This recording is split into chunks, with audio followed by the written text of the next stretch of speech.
Seizing the opportunity to cause more pain, the goblin takes the boy's broken blade and, following the morbid ecstasy flowing through its veins, creaks out a maniacal laugh. Drawing the hand back, with the boy's prized knife in hand, it carries forward. And with the last thoughts of home running through his mind, he prepares himself for the end. He feels the warmth, and sees the light from a log aflame in the pit. Hears the happy gasps of his beloved siblings at the first sight of piping hot bread, and his mouth waters as he gives away the only bites of the few pilfered loaves, a morsel of cheese atop. He closes his eyes, expecting to never open them again. And the screams around him come to an abrupt halt as everything goes quiet. Welcome, travelers, to the Dragonleaf. Tales or Tales are told. That was sad. I'm sad now. If you like the content, leave a like in the tip jar and subscribe to our weekly tales. Leave a comment in the suggestion box to tell us how well we did or how well we did not. Thank you for listening. And without further ado, it's time to open up shop. Hello, everyone. Hello. You can skeet in our tip jar. Oh my god. That one. So anyway, as I was saying, seizing the opportunity to cause more pain. New recording, everyone. Last time. We need no explanation for what that means. The Deviants defeated the Fury Spawn in grand fashion, leveling up along the way. With the creature melted, they gather their spoils and say a temporary farewell to Morrigan, who begrudgingly, warmly accepts their invitation to join their family. But with a few loose ends to tie up, she leaves their company for a time. As the family prepares for the trip to Ironhall, Killian discovers that Killig and Pod have gone missing, and Yaga has not shown up to work in a while. Without checking in with patience, this could come to the end of their lives in Amaranth. Vincent preps and spends some time with Carmina. Jojo and Matilda prep for both the mission and the dungeon's 4th floor exploration, and as everyone joins together, they are questioned by Dallas Atla, an Asamarian member of Lathander's family, about their most recent exploits. They meet again in Cisco's basement, where they find 3 members of Mistra's family, a high-ranking human wizard named Orion, Mackenzie D, a half-elf sorceress, and Heath Regani, a dwarvish fighter. As they enter into a teleportation circle created by a strange broken tablet, the Deviants find themselves in a distant, wet and muggy plain, with the scent of thick forest attacking their senses and wet muck beneath their feet. We jump back in. As you all look onwards towards this distant plume of smoke that rises over the horizon, you find yourselves sitting within, once again, the muck beneath your feet, kind of just sloshing heavily. You find yourselves just inset at the base of a small valley between rolling hills and sparse forest around you, blocking your perception of the vast distances. You see no more than a few hundred feet in a particular direction based on just the constant slope of this just vicious, hilly plains. And as you look around, that just moisture in the air, staring up at the sky, you see storm clouds beginning to gather in the distance and a spattering of rain clouds above you. Thinking back on your time in Amaranth, it was good in comparison to this. This is tiring already, to be standing underneath this oppressive heat and mugginess. And we jump back in. You all find yourselves here. I thought you were going to say it's tiring being your DM. I went into the middle of the description. As the sun shines down upon you, I quit. I like, you noticed my second wave laughter of like, when you said it. I was like, once again, I was just like, oh my god. Okay, we're in D&D land. You're in it.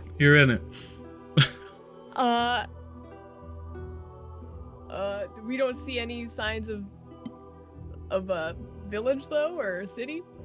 Where you are currently, you're pretty much the only kind of semblance of society that you witness is that plume of smoke off in the distance. We miscalculated by trusting them. Hey, Matilda, how much do you know about the trees of the region that we were trying to go to? She like points towards a tree. Is this like a normal tree to see down south? Do you know shit like that? Do I know shit like this, DM? I'll go ahead and roll nature. Okay. Vincent also kind of taking note that everyone's trying to figure out where they are. We'll also have a look around, see if he can notice any maybe landmarks off in the distance or certain things that he's heard stories about through his lore that he gained, or maybe through a patron that he spent the evening with. Can do that first. I'm currently refreshing my brain, aka So I was currently doing something else. You, Vincent, do you want to repeat your question? Basically, he wants to, noting that Matilda's going to go look over at this tree specifically, he's just going to gauge the landscape, see if he can see any like towers or things off in the distance, or in general, just the scenery around. Does it match any descriptions of anything he's heard in lore or tales, either inspired by his bardic abilities or from a patron he has spent an evening with? From your current perspective, like at the base of this valley, all you can see in the distance is like wet hills, muddy ground, and forest. There's No defining marks. Yeah, from where you are, like looking around, the highest spot that you can ascertain in the current area is just the top of a hill to your east.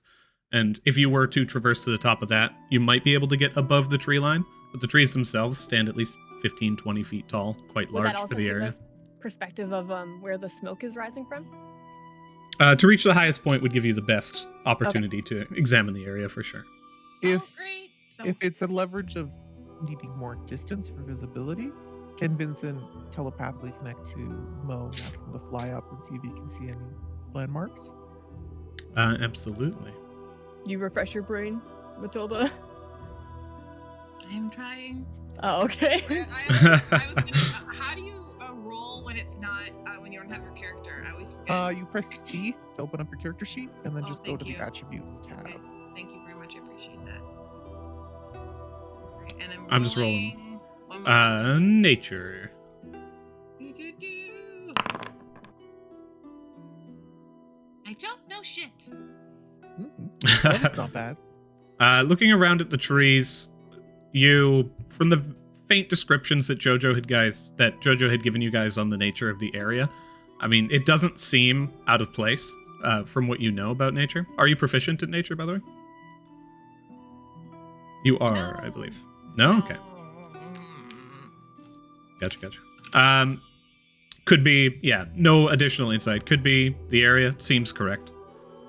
But from exactly where you are, based on the type of trees, you got nothing. And perception for both. Yeah, I think Jojo's gonna start making her way to the top of that hill.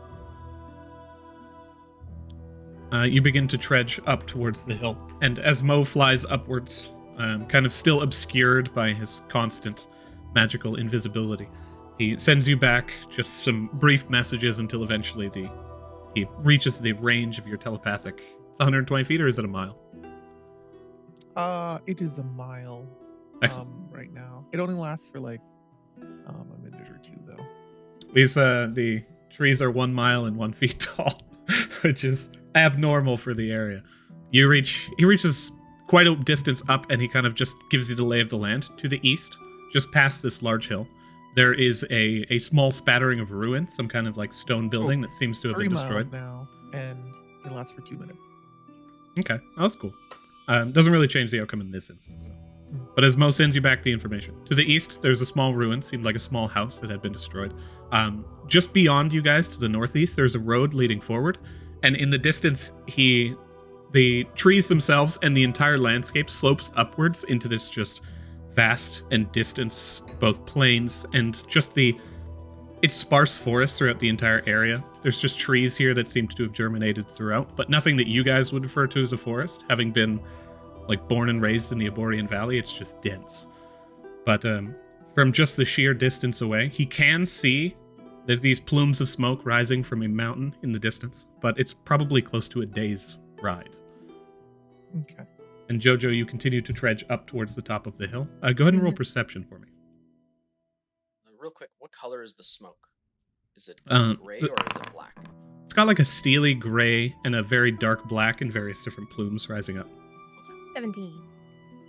17. As you gaze off into the distance, though surrounded by trees, you do actually manage to hear the bubbling of a small creek that seems to be driving itself from the raging of a larger river off to your east. Large river to the east. If I think about the map that I probably studied very intensely over the long time I was studying this area, do I think of near Ironhall, is there a big river to the east of it or nearby it, I guess?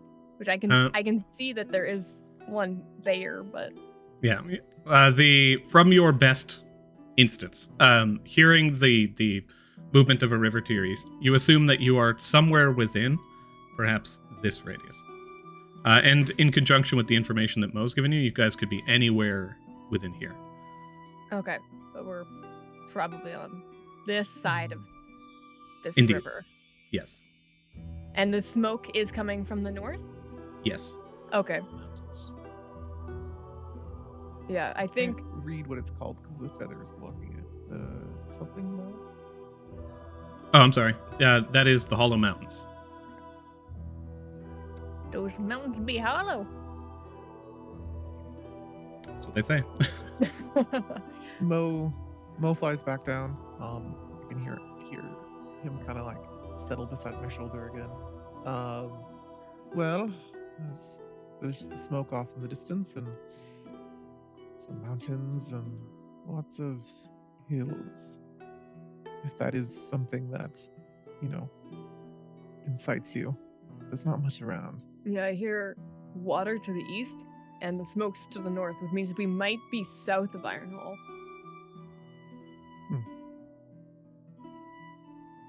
So I think heading towards the smoke's probably our best bet. Well, at least they, didn't betray us. Well, don't say that too soon. Why aren't the other two fuckwads here? Strategically, they probably didn't want us to fuck with their mission, so they sent us a little bit off so they could still get their stuff done and we could still try and help out. Logically, I probably would have done the same thing if some chuckle fucks came down into our secret hideout basement and demanded to come along our mission. I wasn't under the impression you could teleport people to different places at the same time. Well, No, but they didn't come on with us. They came after. They weren't in the same teleportation group as us. No, they stepped into the circle as well.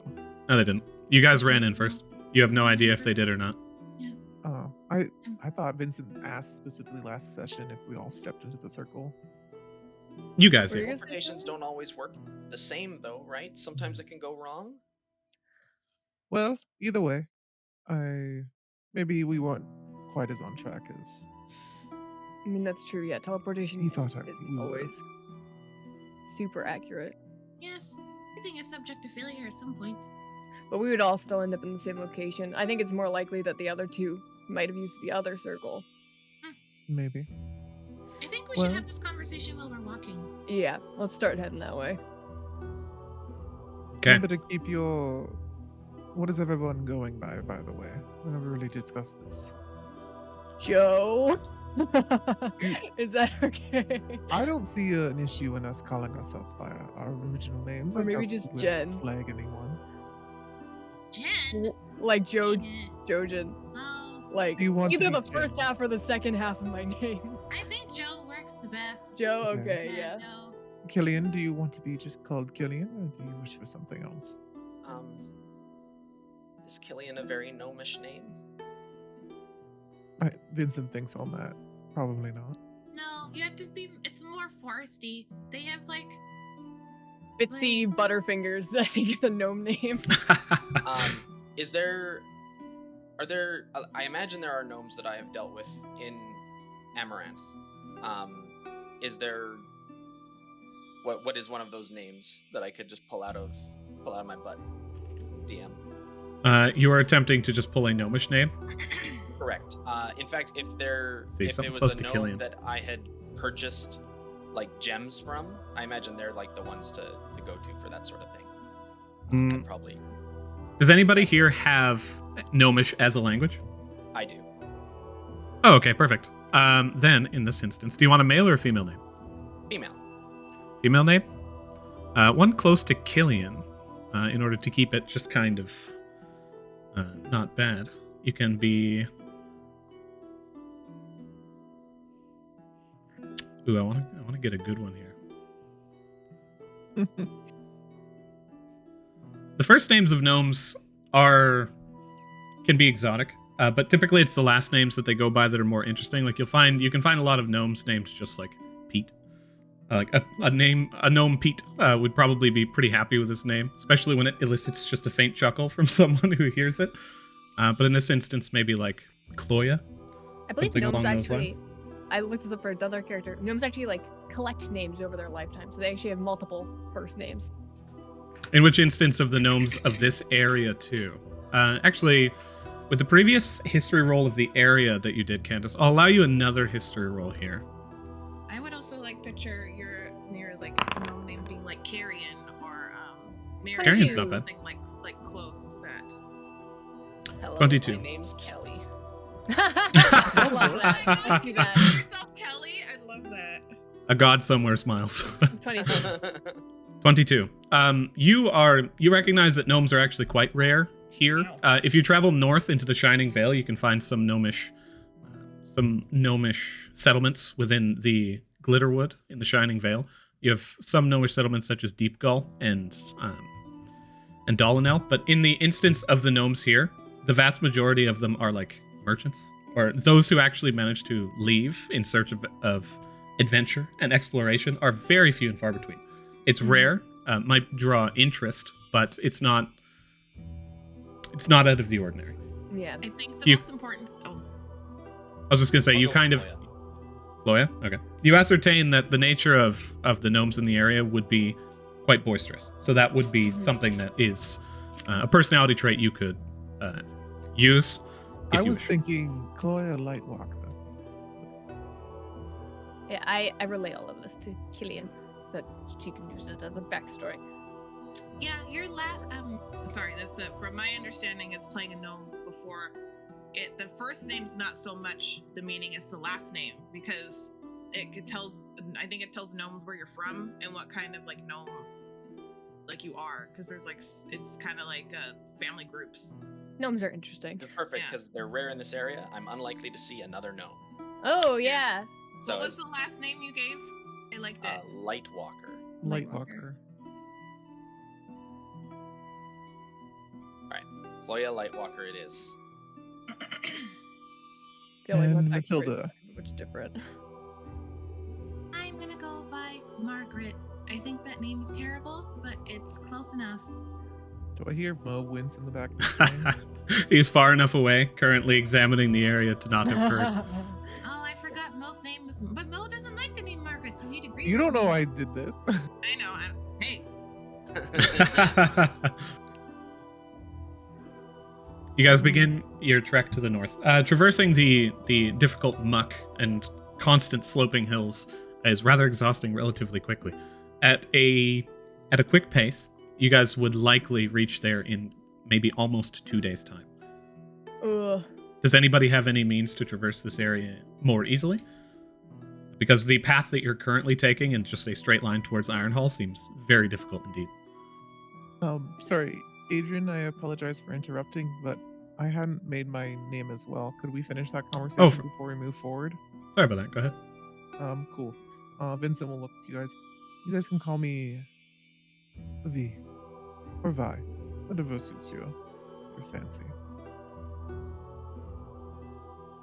Also for me, Killian is currently a gnome wearing the hat of disguise. Everybody else, Matilda's a human, and then Jojo and Vincent, you're going still as half-orc and tiefling? Yeah. Yeah, I'm a tiefling. Vincent looks normal, like himself. He's not disguised. what is your last name, Joe? And Vi? It's just Joe. Yeah, I don't think there's any reason you need my last name. Or Kill. Okay. What was the name you were going by again? Me? Lola or something? No, Killian.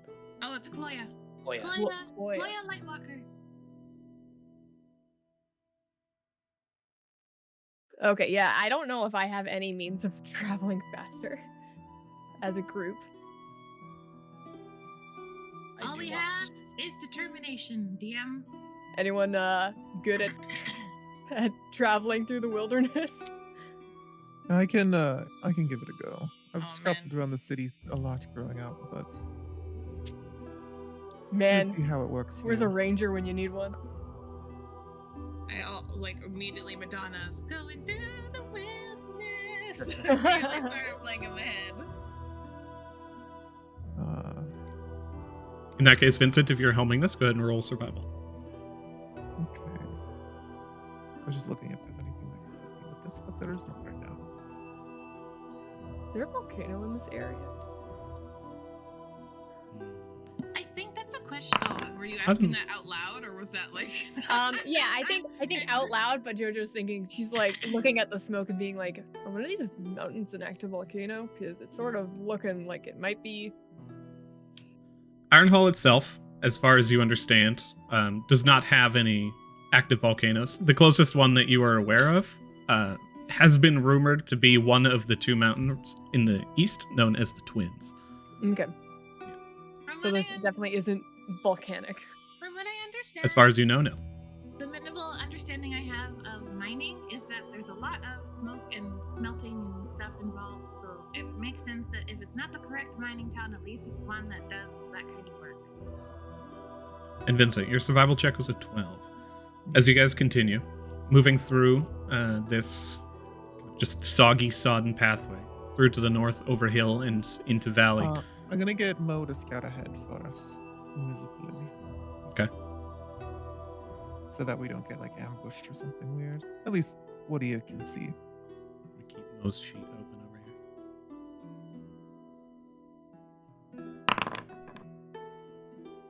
Flying up into the area and scouting over through just above the tree canopies. He kind of relays information back and forth to you. What is your range? Because this is going to be quite a journey.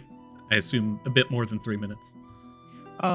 If he is within, I think 60 feet of me, I can just keep the telepathy always up. If he goes out of that range, it'll only last for 2 minutes, but I can have it up to 3 miles. Okay. In that instance, he just sends you back the information that, like, I don't have very much visibility here. Just fly. Like, is it because of the tree? Sorry, I had a character. Is it because of the tree cover, or is it because he's the distance that he can travel from me? But it's both, basically. Like, with the hills going 60 feet up, you can see a few hundred feet, but you don't have good visibility in the area. Yeah, he's free to travel like a couple hundred feet. Just scout the area in front of us, make sure that there's no like blatant bears or animals or anything that could threaten us, Cliffs. and then just fly back into the range and give me an update, basically. Okay, for that, just so I understand the mechanics of your ability, do you need to see the creature? I know they can't trigger this telepathy, you have to trigger it. So you would have to know when and how, and he's currently invisible. So, let me do a thing. It is a creature I can see. He can turn into a raven, actually. So what Mo does is he becomes visible and flips into a raven and Nice. begins to fly off. Anytime he comes back down towards you, he lets you know that that's the time to connect in. Sweet.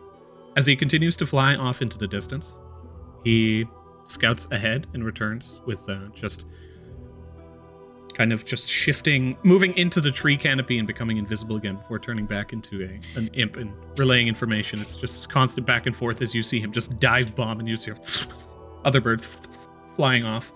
He turns back towards you and says, "There is a trodden road a little bit to the west, and I do not see any additional travelers. But far, far to the north, I can see flames. Glittering blasts of flames." Vincent will send this information to your guys' heads. The city's on fire. Or is it? Do we think it might just still be the forges? Because that We need they to look keep like track. forges, Mo? Sorry, I didn't get to hear what you said. Me? Yeah. Does it look like forges, Mo? Or no? I guess unless specifically stated that Vincent's holding back this information from Mo, I'm just going to translate back and forth. Okay. So, yeah, totally good. As you ask him this, he's just like, "They are... They are flash bursts, but they're not a typical glowing orange. There seems to be some glimmer to them. It does not seem to be sustained flame. Sounds interesting. Let's go figure out what it is. Yeah. You guys are like, nah, we're going in the other direction. That's too weird. I'm here to follow you guys, so. Well, let's start taking that No, road. That will I- speed us up. All right. So, Vincent, since you are helming the survival check, go ahead and roll a d12 for me. My bad. Oh. Okay. I'm still gonna be on lookout, like. Mhm. Well, okay. Roll perception in that case, then. Can Mo also roll perception? He rolled perception previously for this leg of the journey. 22. 22. Very nice. As you are moving, you find yourself... so, again, do you guys continue straight? You also know there's a creek to your east, and there's a trodden road to your west. Which path do you guys choose? I think we're gonna take the road. Yeah. to I think speed it, us it up. will look more like miners going to Ironhall if you take a road. Okay, breaching out of the forest, you move on Gotta towards keep the our road. covers. As you move- Oh, Oh, go ahead. Matilda wants to make sure that the road is going in the correct direction because they said it's going west and we want to go north. Is it just So she- to the west of us heading? The road was west of you, heading north. Heading north. Okay, Okay. sorry. Just wanted to make sure that it was going in the correct direction. Thank you. Beauty. Traversing the road, you guys go for traveling maybe like 2 hours out of the way to reach the trodden path, but as you do so, it's nice to be able to get your feet on solid ground. And as you continue to move north, behind you, you begin to hear just this of carriages, 2 of them, moving forward towards the city. Taking a glance back, Mo kind of just issues this information to you guys that they seem to be, the one at the front is armed. It's a closed canopy carriage. Let's stand to the side and let them pass. See what they look like. Yeah, we move off to the side. We'll continue to walk, but it's like we're giving them room. Oh, Jojo holds out a thumb for hitchhiking. I was thinking the same thing. Roll charisma with disadvantage. Thank you. Seeing that Disadvantage, the double bodies- 20s. 7. Ooh, the other one's a 19. I know. Dang. Vincent, you were going to say something? Seeing that like Jojo and Matilda are both holding out their fingers to try to be like, pick us up. He'll kind of just wait till the driver gets a little close and hail him if this doesn't work. You can also roll charisma with disadvantage.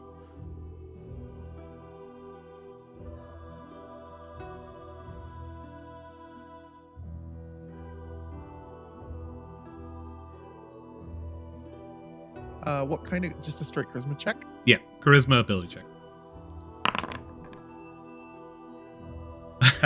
Oh yeah, I always forget.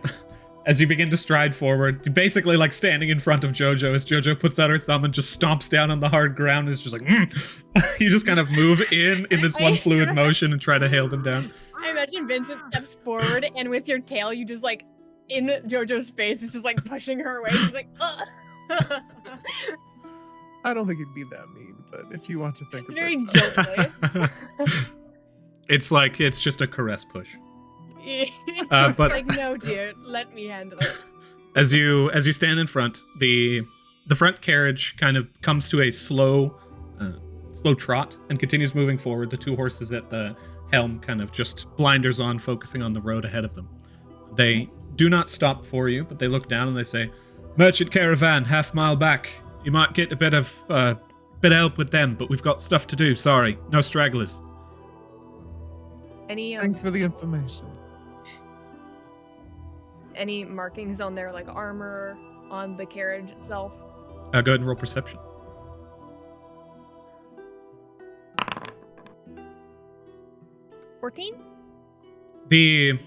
Looking at both carriages as they pass through, the carriages themselves plain with Dramatic awareness.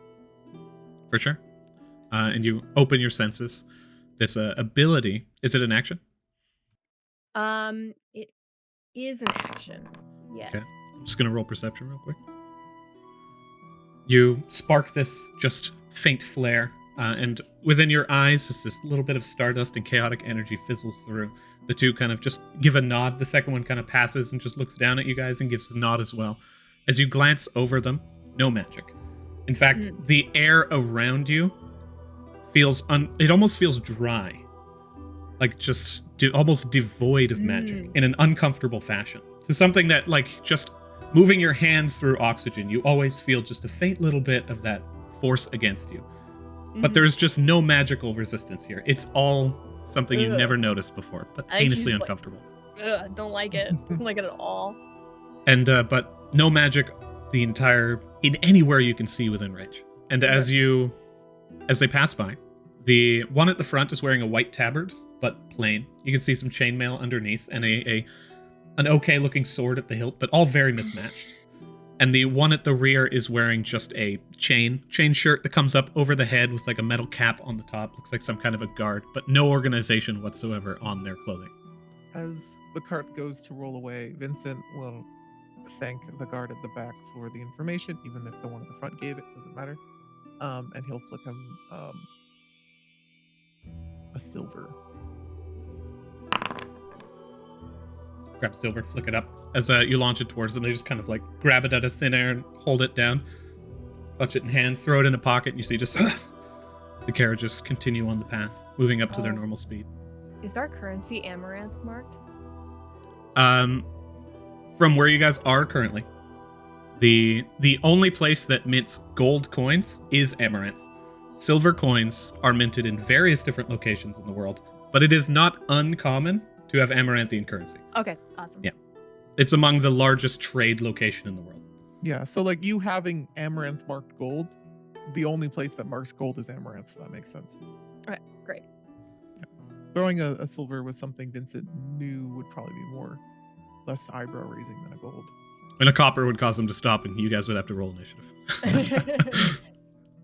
So you don't want to throw like 8 copper at him and scatter them. Thanks, dude. Here's 35 copper. Appreciate it. As you guys continue down the pathway, do you await the merchant caravan or do you keep going? I say we keep walking, but if we intersect them, we might as well get a ride. Yeah, like hitchhikers, they walk a bit, and when someone's passing by, you stick out your thumb. All right. Continuing down the pathway for another close to few hours. The light begins to dwindle. And as the sun begins to set, looking out around the area, this golden glow that spreads across the entire and just bathes the Hollow Mountains to the east in this constant, solid line of beautiful gold. You await. How long has it been since we started walking? Like, are we starting to get tired? It's quite the journey so far. You're closing on 7 hours. You would probably need to rest within the hour, or you could risk exhaustion by pushing forward. But no merchant caravan as to yet. Is there, while we're walking, does Vincent, he's going to know while looking about, is there any place we could camp out near the road that if a merchant caravan came by, we could hear it, but not close enough that, we'd be on the road? If you're not worried about, like, being clandestine, not being noticed, then anywhere. You guys are currently on a raised and paved path that has been very well trodden to and from, that leads down, sloping ever so slightly into the muggy and moist wetlands. I'm assuming people have camped along this road before. Do we see like places that people might have, like while we're walking, might have like set up camp on the side of the road? The both of you, Vincent and Matilda, can both roll perception for that one. Sorry, I cut you off, Bianca. What were you gonna say? That's good. Can I help one of them? Yes. Yeah. Who do you help? I'll help Matilda look for a campsite. Can I use guidance or no? Absolutely, yeah. Okay. 4, and I have advantage. Mm-hmm. You do. Nice. Matilda, you feel the wind that carries down from the top of the mountains kind of begin to push you just ever so slightly off into the distance. And you see this just as you reach the outer edge of the road, glancing downward, you see a small path that's like kind of cut away, just a little bit of a cobble rock wall that has been fallen, small creek leading off of it into the forest, but as you follow that creek up with the guidance of the wind kind of moving your eyes, you spot just the faintest little bit of embers of a smoldering campfire. Not only a campsite that exists within this area, but one that seems to have been recently snuffed out. Recently snuffed out. That's weird. This feels trap. So can we like do a perimeter? Because I feel like oftentimes they'll make things look like this, and then they'll be waiting in the bushes to stab you. So we should make sure that we're not gonna get stabbed in the middle of the night while we're sleeping. I mean, I don't sleep anymore. I would prefer not to be the one that has to fend off a bunch of people with knives. Vincent will go over and just put his hand on Matilda's shoulder, and in her head it's like, might be privy to keep that information to yourself. Well, Oh. keep your voice down. We're supposed to be normal. But it's still a good thing to use. I think it's normal to check for people that could stab you. I feel like that's a No, pretty that is normal... totally good, dear. I meant the fact that you don't sleep anymore. Oh. I have insomnia. Excellent conversation. If I walked by and heard the entirety of that conversation out loud, I would believe 100%. I'm just It kidding. was in her head. I said But, I have insomnia out loud. to like cover my bases, I'm like, I have insomnia. It's also very normal to see some people like look at each other and then one go, I Vincent haven't wasn't looking at her. He just put his hand on her shoulder and Oh, was like okay. looking around while That was speaking last to her. campaign. That was last campaign. We were like fuckheads that had like internal conversations all the time. We can't do that anymore. Yeah, I need the There's nothing against that. I need the scouter vision for you guys to just begin it all. As you I would like to investigate the campground. Absolutely. In this instance, are you investigating for any kind of particular issue, or are you attempting to perceive the area for signs of people or anything of the like? I wanted to try to investigate to see if I could see if this might be a camp that the other people had been here with, like the ones that did not teleport with us. Gotcha. Go ahead and roll investigation. Vincent will do a general look about these people. Maybe. You may roll perception. As you were looking about the campsite, you just judging by you guys kind of make your way down this slight slope on the western side of the road, and following the creek, you find that small campsite, a just dashed small campfire and some logs that have been arranged. Judging by the size of the logs that are just kind of like rolled over, and as you investigate the corners of them, they are cut literally clean. You know no axe in the world that could accomplish something like this, save for maybe one. And the logs themselves are of a massive heft, but there is no trail leading from the area. So these logs were cut cleanly, as though with magic, picked up and carried and dropped here. It seems like that matches the description of a half-elf sorceress and a very brawny dwarvish fighter. Fuckers. They put this out recently, so they just recently started walking again, huh? It seems like. Oh, if we keep going, we could catch up to them. You guys want to do that? I'm up for it. I mean, it's risky, but One of us has The an only- insomnia anyway, right? The only bad thing that will probably happen to us is I encounter maybe some bandits or a bear or something. I don't think there's too many bad things around this area. Jojo? Even super tired, we could handle them.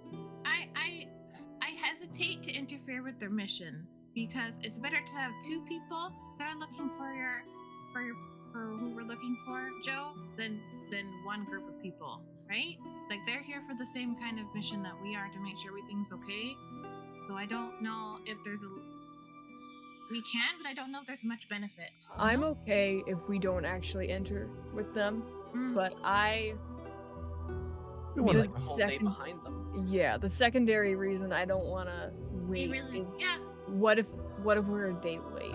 yeah, You know? we can, yeah, I agree. We can do that. Okay, cool. I just wanted to make sure I understood what. I know she's already been waiting for like a month, maybe like 2 for this backup, but So, Killian, with your investigation, you would probably also note the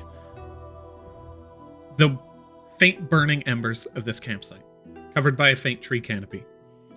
It's muggy in the area, so they probably go relatively quickly. But they're still burning. Like, there's these embers seem to be like perpetually burning this log. That also portends to like lit through some kind of magic, and it's just this intense flame that seems to linger. So, judging by the remnants of the campsite, this was put out probably within the last few hours, 2 to 3 hours maybe. And you guys know that it's been about 7 hours on the road. There's 2 situations now. Merchant caravan potentially behind you, but maybe not based on how long you've been traveling. And ahead of you, these people have been moving for about 3 hours. That would be 2 Constitution saving throws to attempt to push past this and risk exhaustion, because your guys' legs at this point are burning. Your lungs are just, you are, we could take him, even if we're weak. It's kind of the situation we're going at right now. Okay, great. Yeah, I relay that. I also say, I don't think my skincare routine would do well while I was asleep. Fuck. Okay. Yeah. She just like looks around at like the bushes, not really making a perception check, just like trying to keep the same. Yeah. Touching on your previous perception check, Vincent, you are certain that there is no one in the general area. In the back of your head, Killian, you hear, there's no one around, at least not right now. Yeah, I don't think there's anyone around. You're just as out loud. I say back to Vincent, I know, but if we were like trying to be able to, like, if we were trying to catch someone mid-rest, like if we were trying to sleep and then like if the merchant caravan came by, like it's just an added risk. Oh, for sure. I think we can find some way to hide you, maybe bundle you up while you sleep. Get someone to keep a watch. Do you think it might be a good idea to bet on this merchant caravan showing up? No. Well, can I finish? And then if we get to... The math doesn't work out. We've been walking much slower. They should have caught up with us by now. Either they got like bandits got them, animals, or they should be here by now. It doesn't make any sense why they didn't overtake us. Thinking back to what that god said, did it seem like he might have been lying to us? Your passive insight, like judging by the way he was speaking, you ascertain he likely was not lying. Okay. It's possible they've already gone to camp for the night.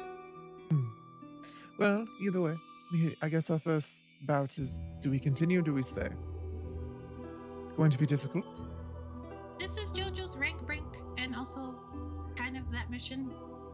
You came into a weird shack and fought a crazy, sewed-up body angel monster with me, so if you want to keep walking late into the night, I think that's a very fair ask. I think that we spent a lot of time preparing for this, and I think we should rest.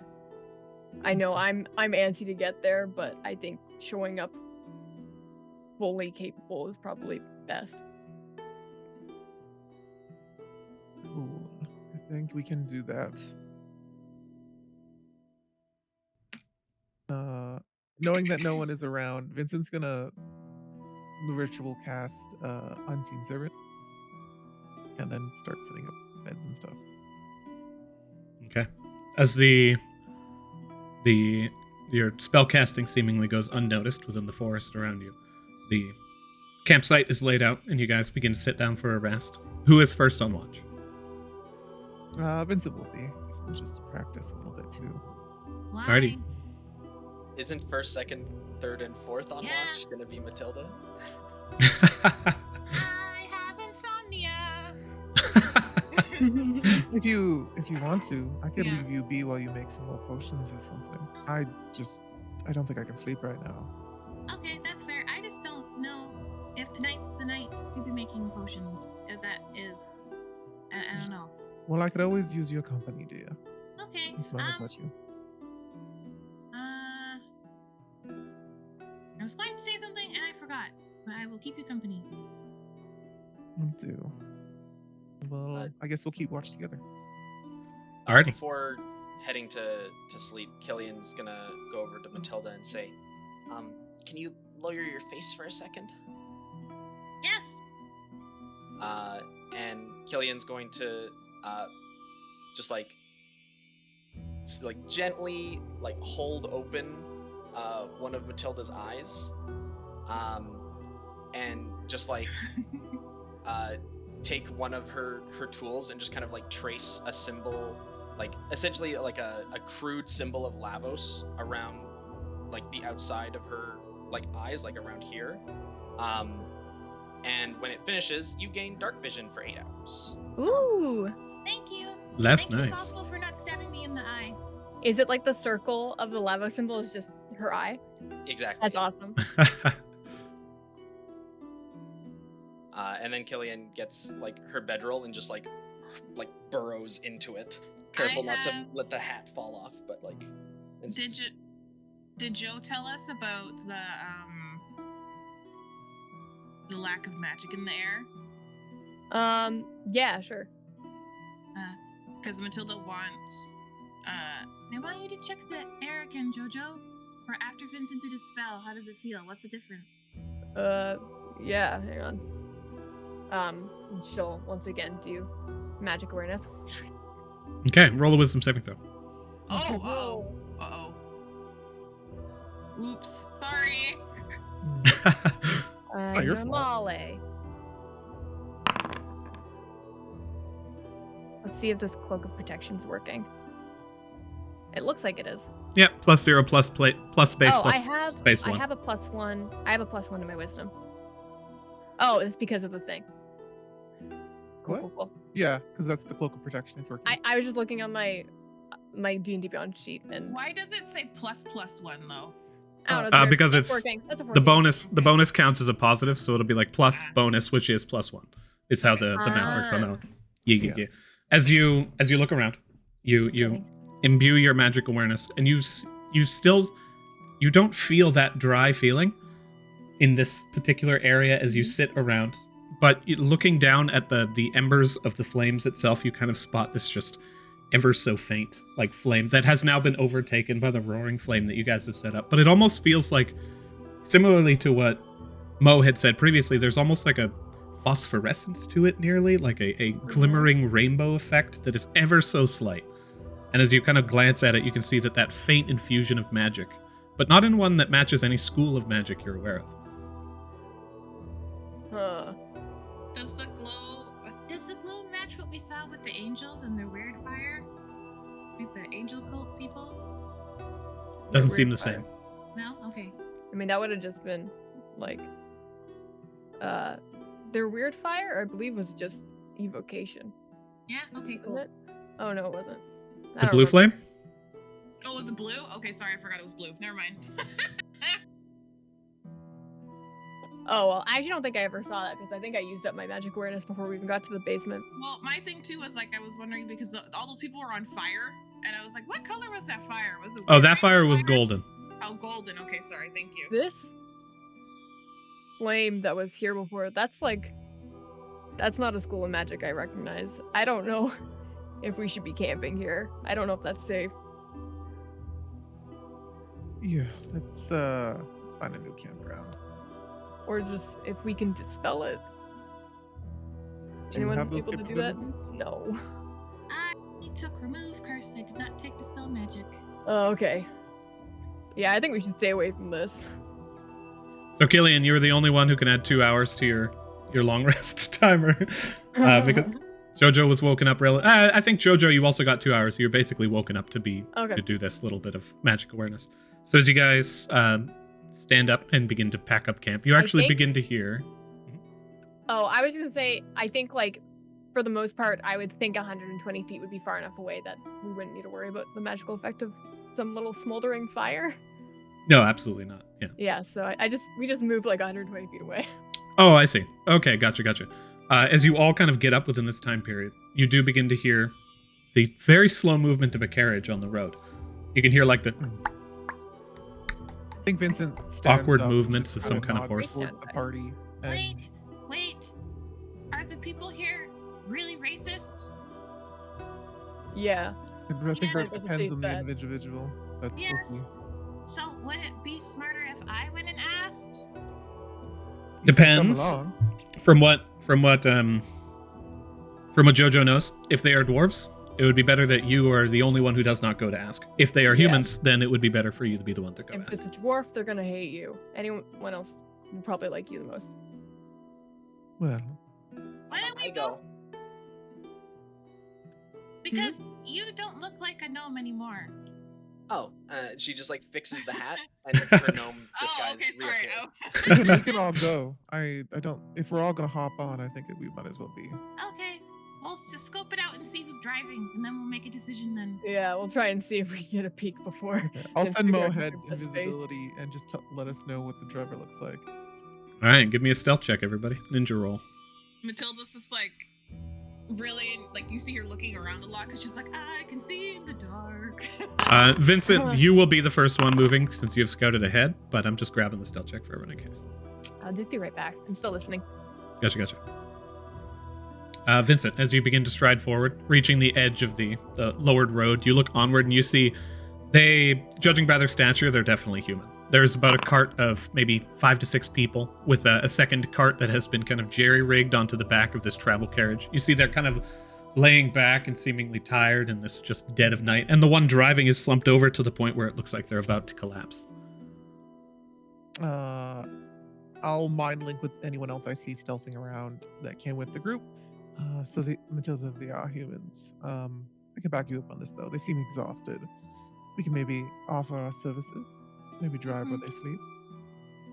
Or see what looks more like a family than anything else. So be nice. Put on that smile of yours. It'll do. Vincent's also going to cast awe on himself. It's just a semantic component, so that wouldn't probably break stealth. I can As soon- roll if you want to. We can use your previous stealth check. These people are a vast distance away as well. But as you guys begin to move forward, you looking up at Vincent when he says this, he like casts a spell upon himself, and you just see this like aura of beauty behind him that just like reverberates through the night, and you just put on your best smile and begin to walk up towards the people. Matilda does think that she knows that depending on their perception, she can look a little bit younger and a little bit innocent. So she's gonna try and play that up a little bit. Okay. You approach the edge of the walkway and make your way up the slight muddy hill. Go ahead and roll a dexterity saving throw. Oh no. Am I gonna fall in the mud? Vincent's also Might coming be up, better. like close behind her, but not too close, to give her some room to speak with them. Okay. Oh, Your Ninja. foot slips ever so slightly. Oh yeah. Well, no, that's fine. It doesn't. Oh, it is Ninja. I see. You rolled a 12. Okay. As you begin to move up towards the side of the road, your foot slips ever so slightly, but you manage to find your footing and you keep yourself from getting mucked as you make your way to the top of the hill. The people, as you make this loud sloshing noise over to the side, do not even budge. Do not look. The ones in the back are just still laying there, eyes closed, seemingly just purely exhausted. And the one driving the carriage does not even bat an eye, just continues straining to lift the reins and continues moving forward. You see now that it's pulled by a single ox, and this carriage is just slowly being dragged forward.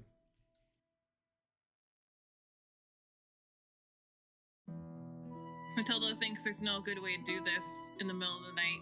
A small child coming out of the woods. There's no way for this to not at all I don't think scary. you could be a small child. It would just be like you look like a teenager. I know, but this like some She's small. folklore. Yeah, I'm like, yeah. Anyway. Hello.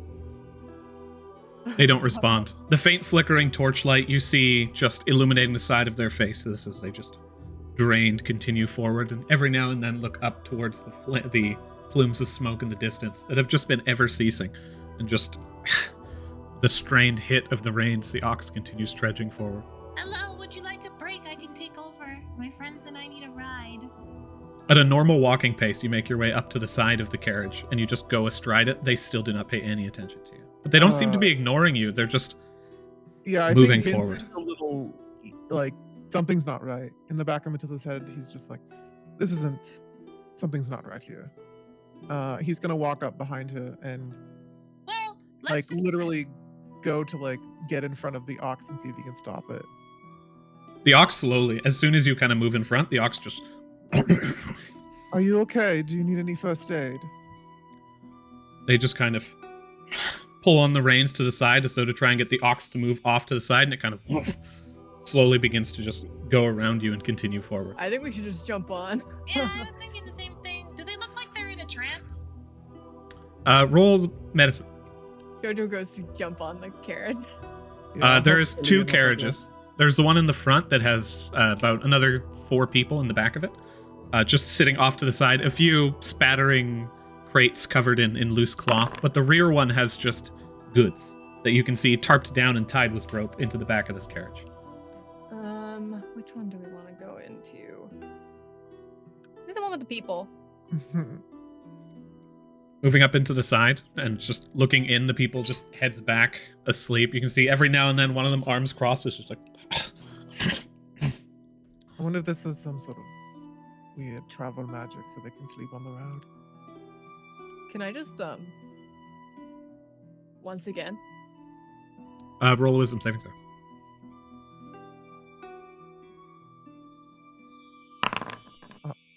If we're all jumping in the back, I'll help. Only 8. I'll like pass Killian to Jojo as it's moving. And is Matilda wanting to get into, or?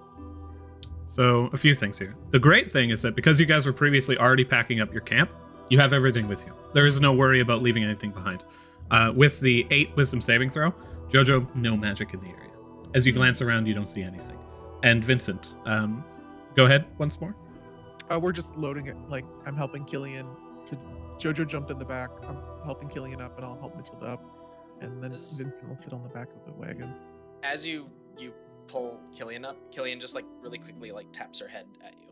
And I'll go into it. What is it? Can you try to tap into one of these guys? I was gonna do it. This I wanted to has make sure. this has like dungeon monster written all over it, in my opinion. Yeah, let me follow up with Jojo. I'll tap into your mind. You didn't see? Did you do your magical senses? Yeah, I don't see any magic in here. God. Okay. Everyone get comfy. I'm gonna try and see if I can. Did the magic not ping any of our stuff? Like, did it only like? Nothing out of the ordinary. Okay, The things cool, sorry. like especially like your dark vision is visible as transmutation. Cool. Just wanted to make sure because there's a difference between you saw nothing and all the regular stuff is there. So Yeah. confirm, sorry. Yeah. Absolutely.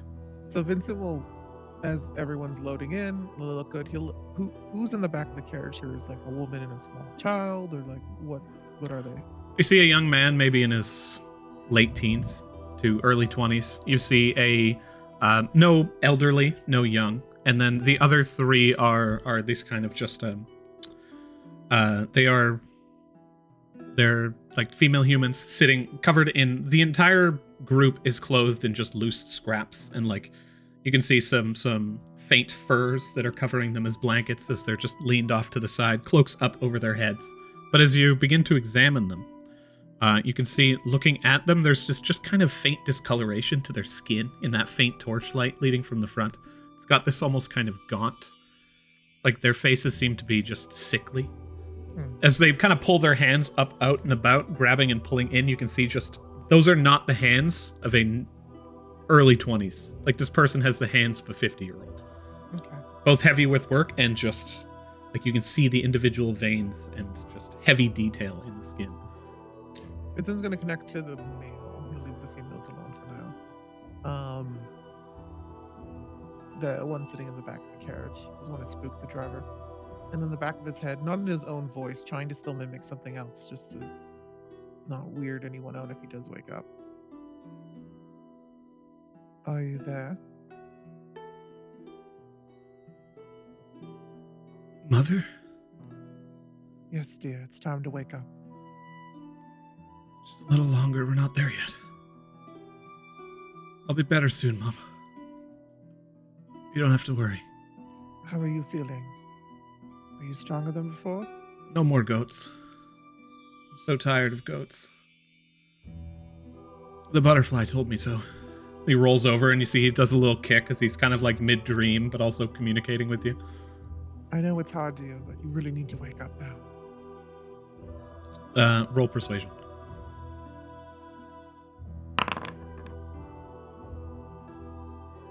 18.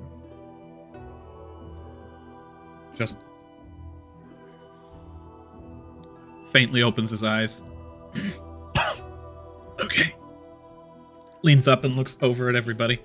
And then just kind of like leans back and just stares up at the sky. Doesn't even recognize that they've doubled the load of people on the cart, nor that there's just like a tiefling, a half-orc, and a gnome, and a human who have just sat down with them. Vincent, like, we're not crowding him. Vincent makes sure that, like, we're all kind of just resting on one side of the carriage, so when he wakes up, it's just kind of like he looks over and there's people. He's not really reacting to it, though, right? No. Does this person look like, because Matilda's like very much like staring, their hands look awful, right? They're like, their hands look like they've been worked to the bone. Do they look like someone that might be a victim of human trafficking has been forced to work in the mines? What would a roll be for that? I would say this could be another medicine check. Yeah, it's like sussing out. Like Matilda, like her first medicine check at the person at the front, she knows, she can't tell if it's a trance, but she knows that something's off in her gut, but she just can't figure out what it is. He did a little cough. Maybe he's got black lung.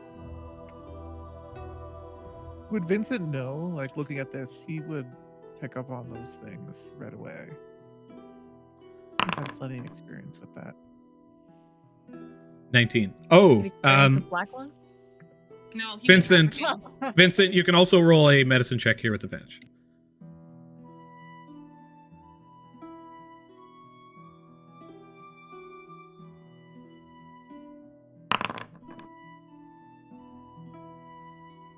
Judging by the skin tone, judging by like his face, though sickly, looks smooth. This person, other than their hands, does not seem to have. They don't have that like rigid kind of nature that you need to have to survive 6 months without sunlight in cramped spaces. Like you would recognize it if you see it, and this kid doesn't have it. But judging from the look of everything that's going on, Matilda, you know that like looking at his hands, there's calluses, sure. But the wear and tear does not seem natural.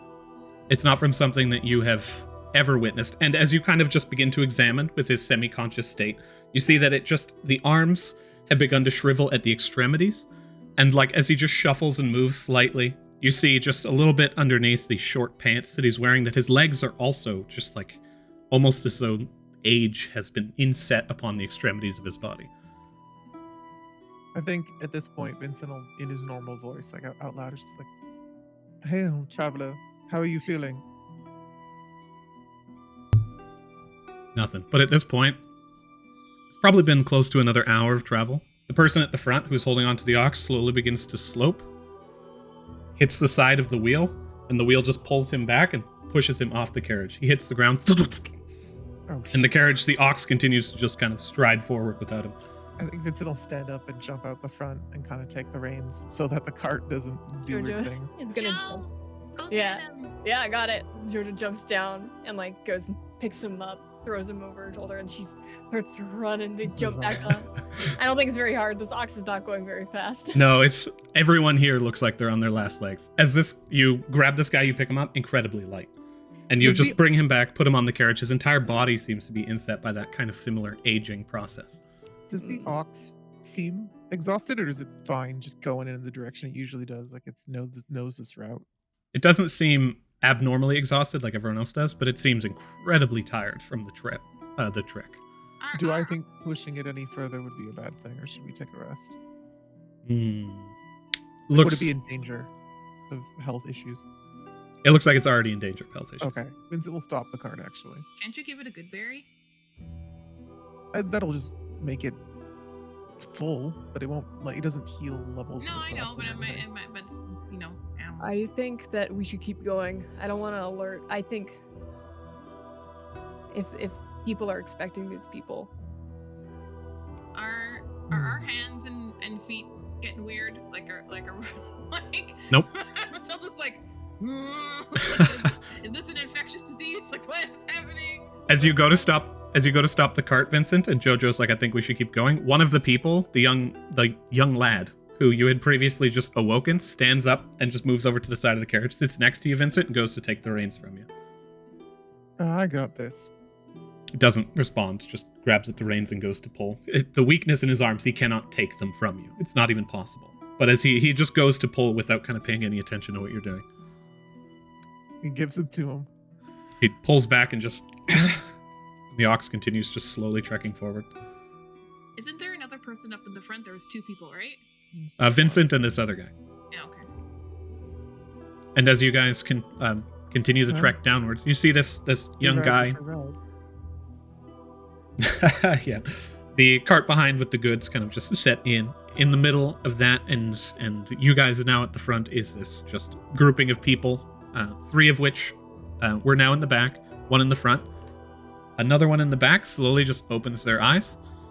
The one who was previously sitting, this maybe middle-aged human woman, sits up and now just places her back against the side of the carriage and stares up in the same way the boy did. And the cart continues going forward. We will take our first break here. Okay. We'll be back shortly. Okay. Should we be trying to sleep on this carriage? You guys absolutely can. It's gentle enough of a trip. Well, I guess my watch was just over, so I wouldn't mind a little shut-eye. Get out of here. Go to bed. Yeah, I'm going to bed. Mentally connect to Mo. Hey, Mo. Yes, I am here. Have you rested while I was on watch, or? No, I was keeping a lookout. How much sleep do you require? About 6 hours. The downside of my mortal coil. Fine. You can rest when I rest now. I'll need you when I wake up, so. And then find a nice spot to lean up against the back of the carriage. Up in the front and sit in the front. You sit in the front alongside this other individual who's just now kind of striding forward. You take note he has like both the reins in his hands and he's just slamming forward. But as he begins to kind of move about, his cloak shuffles ever so slightly and you see like a little gemstone on a rope just hanging around his neck. Not a rope, sorry, but like just a twine. It seems to be wrapped around the gemstone, cradling it into this necklace. Does it look like that one from that dude from the house? Then we took over the house? No, actually, it just seems like a piece of maybe glass. Some kind of like colored glass that's been polished. Looking at it, it doesn't seem like any particular gemstone of worth. As you guys... Matilda just like, and she like scans it and like takes note of it. Like studies it intently. It's been placed in the database. Yeah. You see, it basically just like it looks like a raw chunk of glass, not polished to the point of round, but polished so it's no longer jagged, and then twine just kind of wrapped around it. Incredibly humble. I'm very suspicious of crystals ever since we saw them coming out of people's eyes. So I'm just like, crystals, something kinky's happening here. Crystals in fantasy are always something. So Yeah. It's never just some crystal formations. Don't worry about it. Go to sleep. But you guys should go to sleep as you guys continue your rest.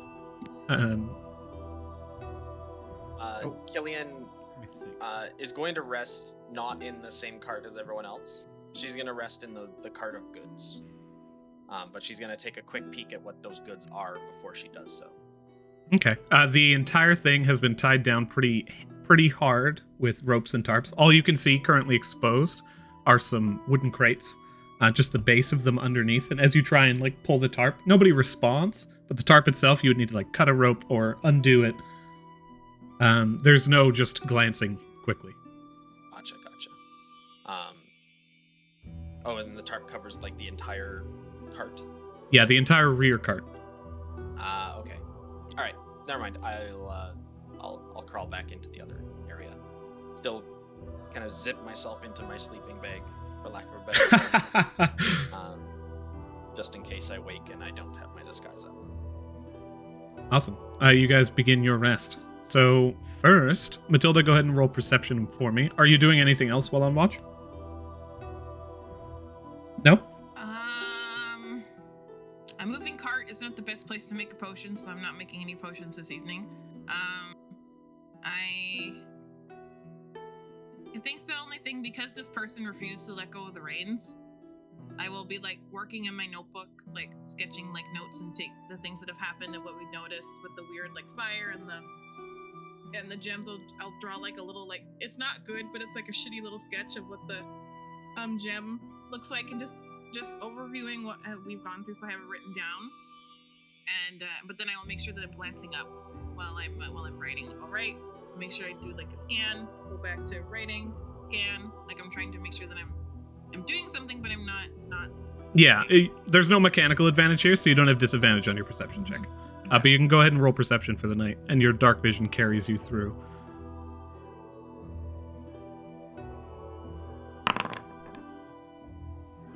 Bad. With an 11, you keep watch. Nothing seems to happen as you continue along your night, and as time begins to pass, the early morning sun comes around you all. But in the evening, you all had dreams. For the first time since receiving your bonds away from Amaranth, you find your mind wandering inexplicably back towards the dungeon, and you're reliving brief moments of your time there. But as your thoughts drift to the dungeon and thinking about the third floor and the second floor and the first floor, and just your time traveling along the wayside road and the various different pathways of the forest and these rear roads that are traversing all in different branching directions, yet unexplored, your mind is taken by curiosity. But as you dream and that thought drifts, it moves towards your own god, and you think back to not more than a few weeks ago, when you had visited Lavos previously, and taken in and drunk of more power from your previous exploits. The surprise and shock of both the god at your like just shoulders at all times, and Jaeger, who periodically visits. You see every now and then Morrigan shows up to just be like, hey losers, what are you doing? You're like, oh great, you guys are fucking level 6 now, and looks to Jojo and is just like, at least you're still scrub. Fuck and off. just and she gives you a pat before just kind of joining with an early morning thing. You guys continually bother her about when she's going to be joining your family, and she says nervously each time, I just got some stuff I gotta take care of. Not a big deal. Just don't worry about it. And as just continually dismissing, you come back to the memory of when Lavos expands upon your powers. During that moment, Memory question. You may. She's likely to be dismissive. as she was distracted by Jojo, if he was there during that time, or any time when she was like constantly being like, yeah, I'm just doing things, but like being really evasive, he'd just kind of like lean against the wall and start playing his piano keys and try to subtle spell cast detect thoughts on her. Roll fate dice. I like to think you're probably in like an aerobics outfit right now. Ever so slightly glistening with sweat as she arrives, and you're just like, oh, I didn't notice you there. 10, just barely below favorable. You receive no additional important information. You just sense that she seems to be a little bit anxious about something. The aerobics thing sounded like a really bad porno. Vincent's workout Didn't outfit see you there. Vincent's workout outfit is like tight leather pants. Why not? No. And like he has like a low cut shirt. It kind of looks. It's hard for me to describe, but it's like his stomach showing, and there's like a V here. Oh my gosh! Is and it like it one comes of there. those? It's like a twink shirt.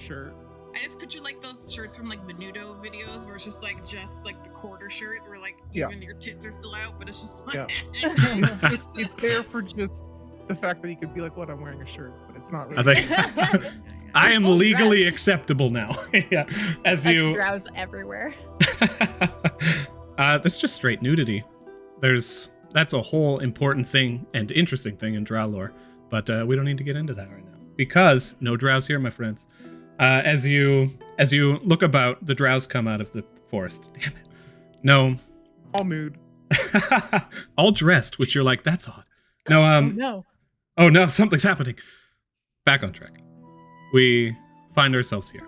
And as you drink in the power of your bonds once more, taking that experience that you had gained from these not normal first quests, you expect the typical finding a lost cat, but slightly too high up, so we need someone who can jump 13 feet we to killed be the head the norm. and But gold down. It's fine.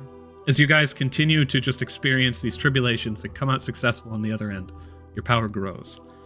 And these dreams that find you inexplicably drawn to the dungeon and Amaranth as a whole almost seem to be like this nostalgic yearning for simpler times. And Vincent, you feel once again this just sense of loss. And Jojo, Matilda, Killian, you feel this almost regret. The yearning for something that maybe could have been, but was never destined to be. And as you awaken... So, do I actually sleep? You get these feelings still. You do not need the rest. But as you find your mind drawn to your studies and the world around you in this just 6-hour trudge down an identical road, the hypnotism comes upon you and you feel this sense. And you all awaken. Jojo, I have one thing. As you are dreaming, your sense of the dungeon draws you in, save for some kind of like addition of power with Lavos. It takes you into the dungeon.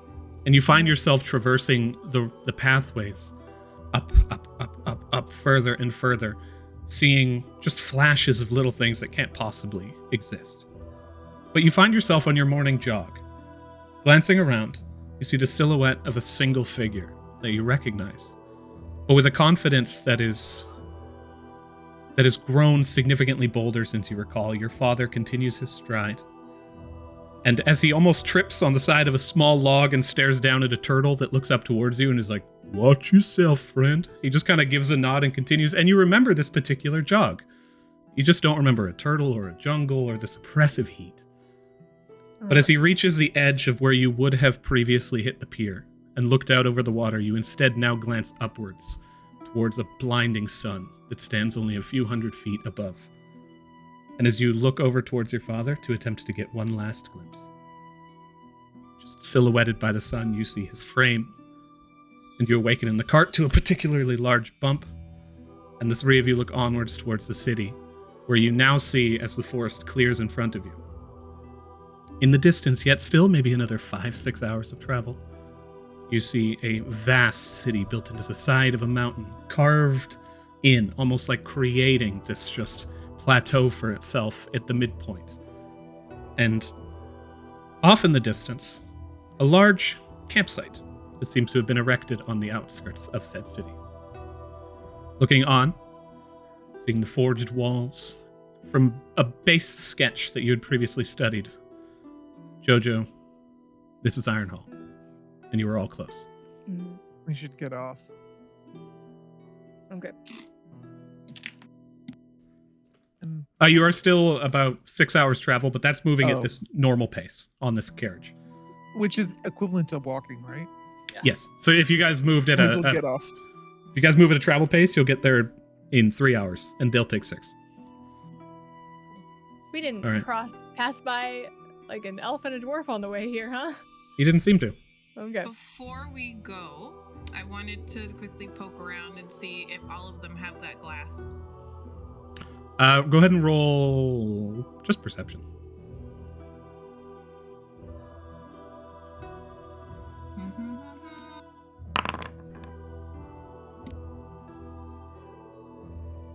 You attempt, here's the thing that happens. As you glance around at them, you like see that late teen boy's kind of gemstone as it just kind of hangs out in the open, but slowly kind of just places it back in his shirt as they continue to travel. And over the course of the night, as you try and glimpse at the other people, you do take note of the fact that they're incredibly bundled, and one of which is just laying there in the middle of the night. It's just like... hand clutched aggressively closed while the other remains open. They seem to, as far as you can tell, all have them, but you can't tell where on the vast majority of them.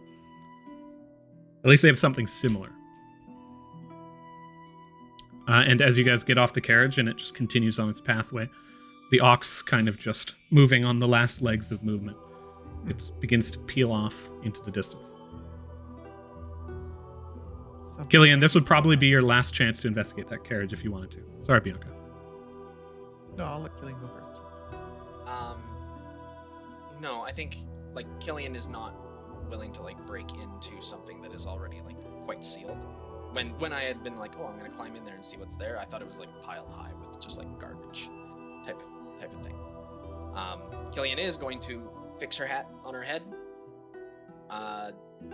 and while people are still kind of sluggish or in their whatever state they're in, is going to use the disguise self of the hat before crawling out of her bedroll and tidying up and getting ready to go.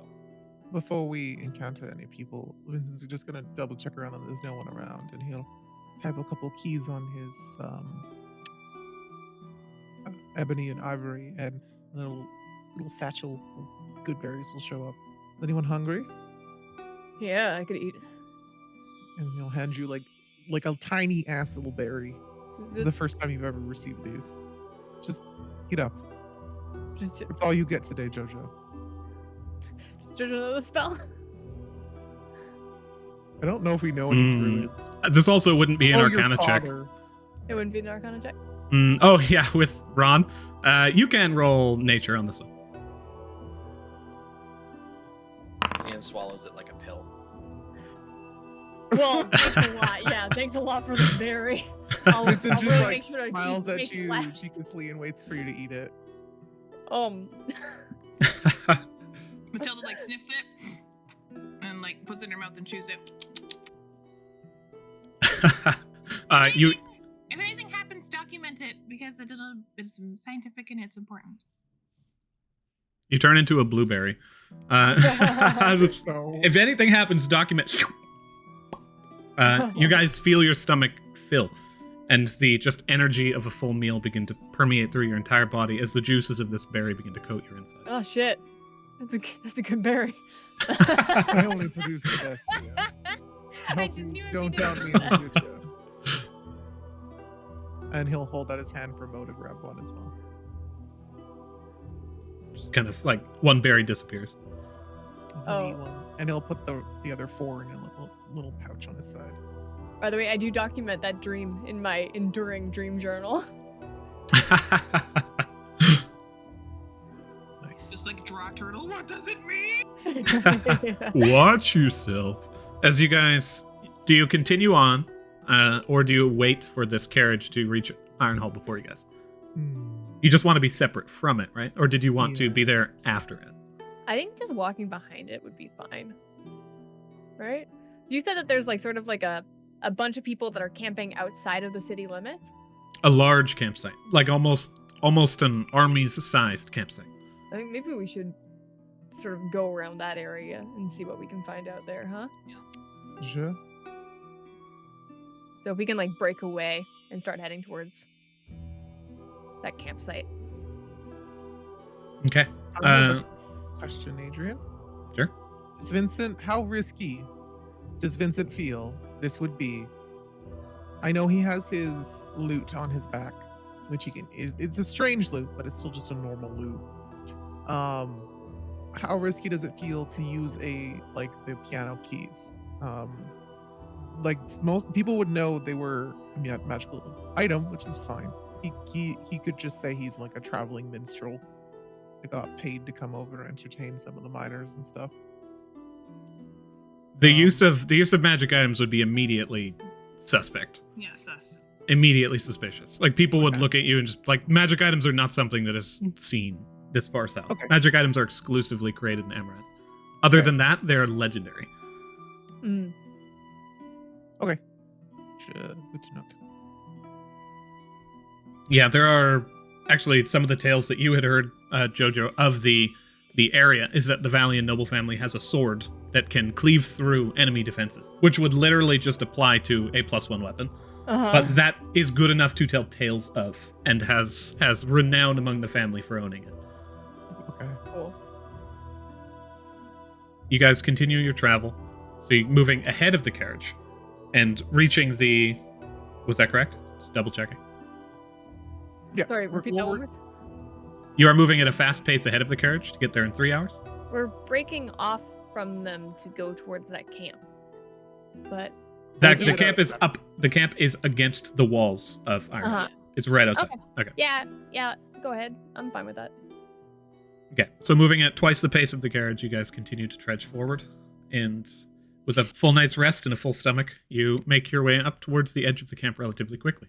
You see that the fine grass of the area and the tall, just coniferous trees that are just sprouting these constant, thick, rugged leaves cover the entire area, and the camp itself is just dug that grass to dirt and muck. And as you arrive on the outskirts of Ironhall, I will bring you to the map.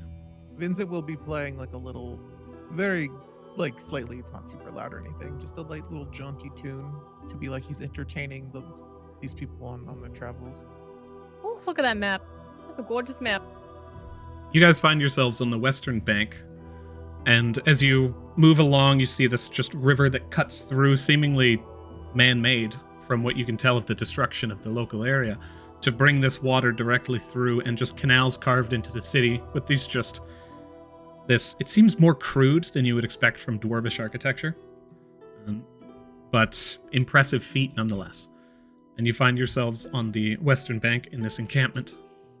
And looking around, you see just hundreds of people who are sitting outside. As you approach towards the edge, you begin to hear more of the sounds of working. You see some faint hovels and homes being forged of wood. You see some carved down trees and some small groups of humans. This entire settlement, pretty much all humans, that are just beginning to set up hovels and homes within the local area. The camps in these large tents offset into the side. There is a large lineup of people that stretches on probably a quarter mile that leads all the way up towards the front gates where several guards are currently standing. Looking at them, they also seem patchwork, similar to the guards that you had seen on your trek here in those caravans, in that they are wearing some kind of armor, some kind of clothing, some kind of weapons, but nothing unified. And you see all of this unfold in front of you as you approach the large 20-foot-high crenellated outer walls of Ironhall.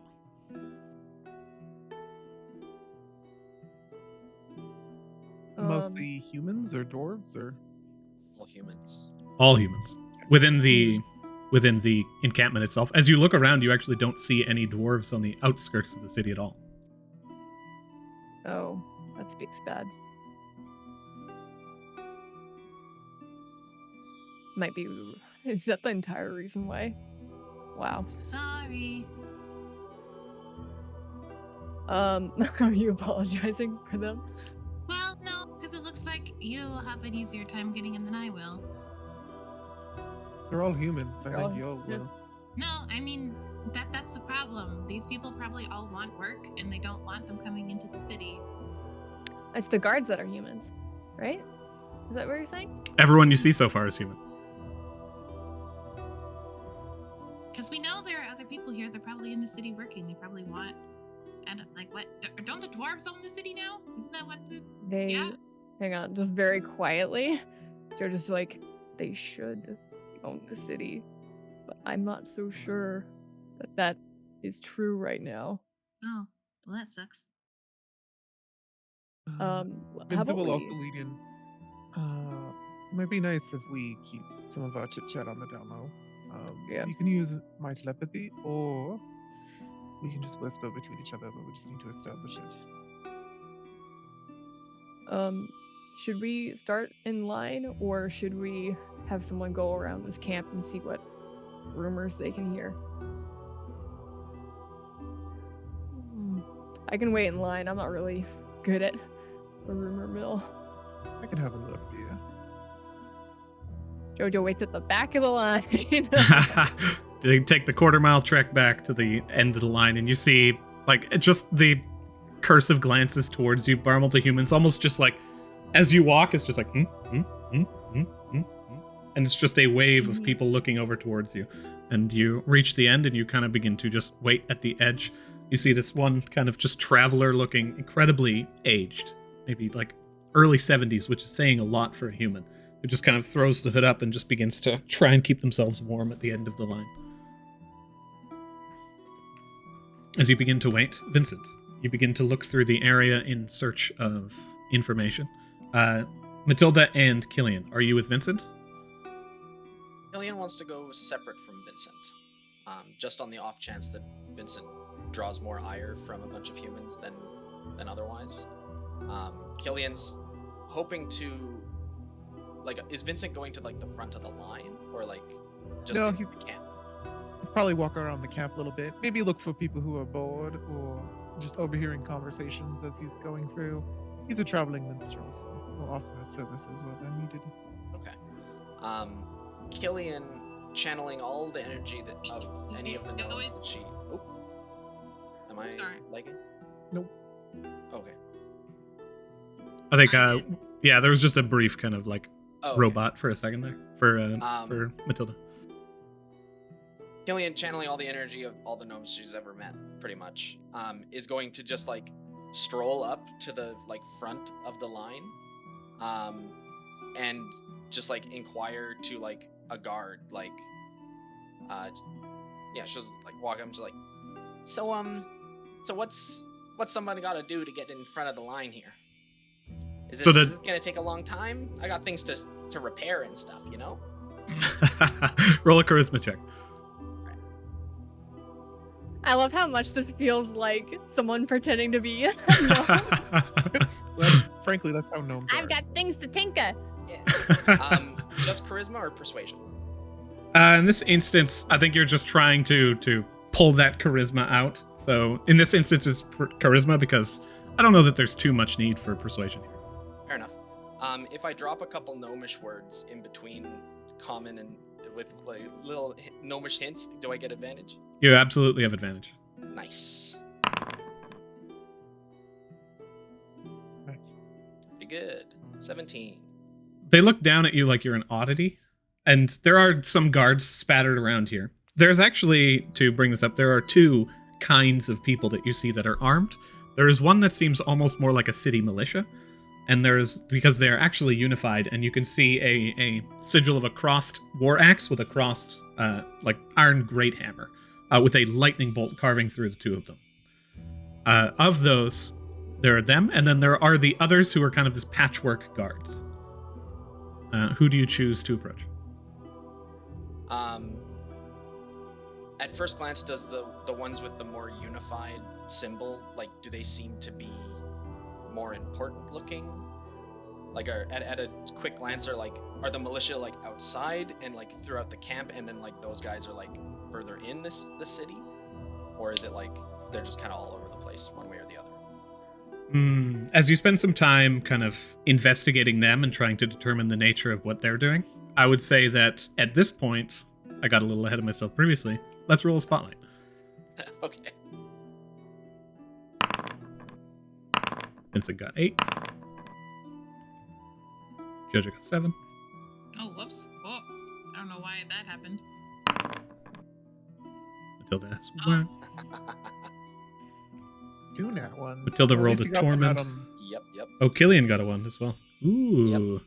Killian, you spend some time investigating the guards to attempt to figure out the most important ones among them. But as we split up and begin to move in different directions, Vincent, you are first. Okay. Vincent's going to. Is there anywhere he can duck in to hide for a second? Like at a line of sight of people? There's tents. There's a lot of people around, but you could most certainly attempt to. Go ahead and roll stealth.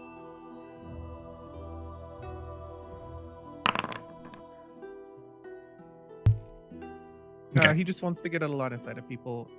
It's okay if he's within like hearing distance, and he's going to cast awe on himself. You cast your spell. You begin to emit this glowing aura, and It as you doesn't turn, emit a glowing aura. you begin to look some way or feel some way as people begin to take note of your brilliance through the spell. But you turn around and you immediately see a small child holding onto like this wooden horse that's rounded the corner, and it's just staring up at you. Actually, it's like a small toy hammer. It's just staring up at you for a moment. Like the He kid just from smiles at Incredibles. them and just uses his tail to like whip up and wave at them. Roll. It's charisma as well. This could be you could argue performance, but I think this is charisma. That's fine. 16. They look at you for a second. You can see a line of confusion in their face as you've just cast a spell, but you're visibly not human. And then they kind of take their hammer, and as you wave with the tail, they're just like, and then turn and just immediately begin to run as they reach the other area and are just gone from your sight. And then Vincent will take his lute that he put on his back. He'll take it out, just kind of strumming light notes, things that people would find nice. Hold on a second. and he will go over and start perusing the tents, like just gauging, seeing if there's any people sitting around gossiping, or someone that looks like they might want to chat. Kind of inciting as he goes. Okay, go ahead and roll insight in your attempt to discern these people and their approachability.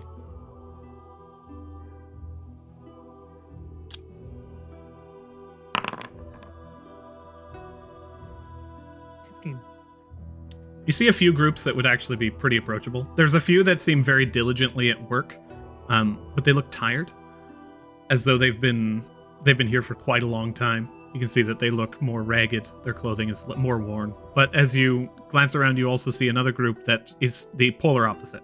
They're just kind of sitting on a few barrels that have been laid out and emptied, and they're just bitching about the entire thing. We'll go over them. You approach the group that is currently complaining. It's just like, been waiting at least 3 weeks is ridiculous. Fuck this entire place. Just trying to get ahead. As you approach, you see them kind of like on guard for a brief moment, and then they look over towards you and like, oi, what are you doing here? Oh, hello. I'm just a traveling minstrel. You guys seem a little bit down. Couple coin for a song. What do you got? What do you play? Where are you even fucking from? I ain't seen your type in a few years around here.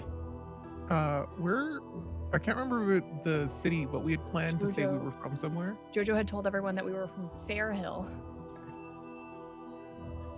I'm from up from Fairhill. Fairhill been taking in refugees recently, have they? Here and there. Been there in a few years.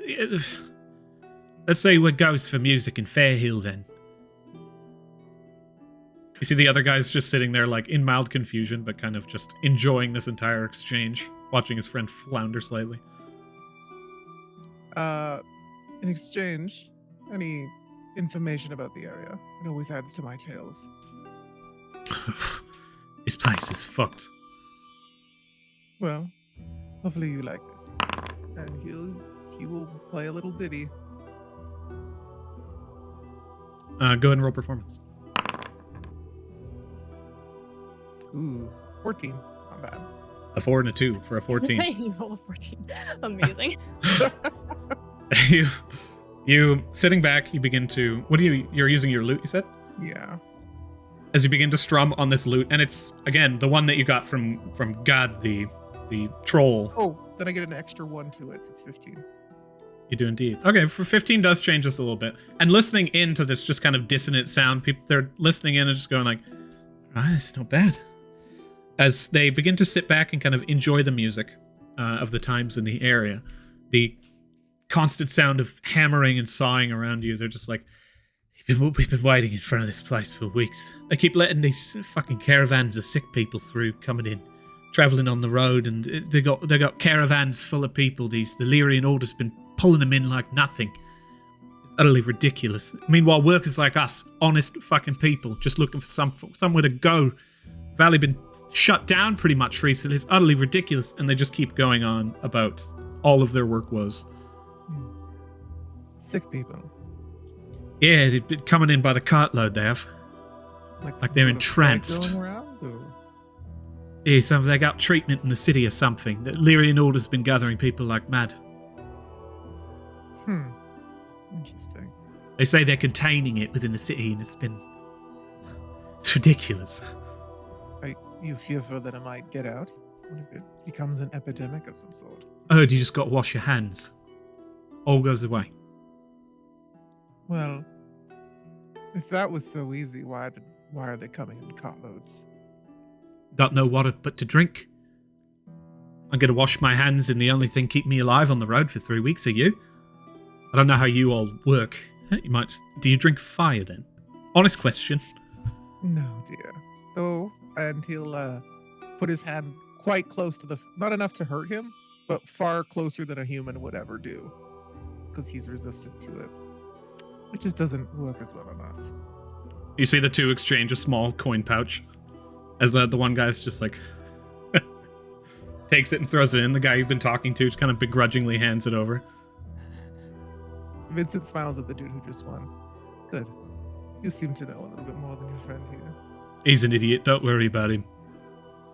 Well, if you guys wish to pay a little bit more coin or know anything else, I'll be around. If you hear anything, let me know. I can always play you another song or tell you a tale or anything else you can think of. He'll give them a nice smile. We'll be looking around for you. We'll probably be here for a while. So will you, I imagine. They look back towards the gate. And as you begin to move off in this kind of positive exchange with these two, you begin to head away. And Jojo, at this point, you've reached it's been close to an hour. And as people, you expect to be there for half a day or longer based on the line, but it's just like step, step, step. And you can see the end of the line, people being turned away immediately.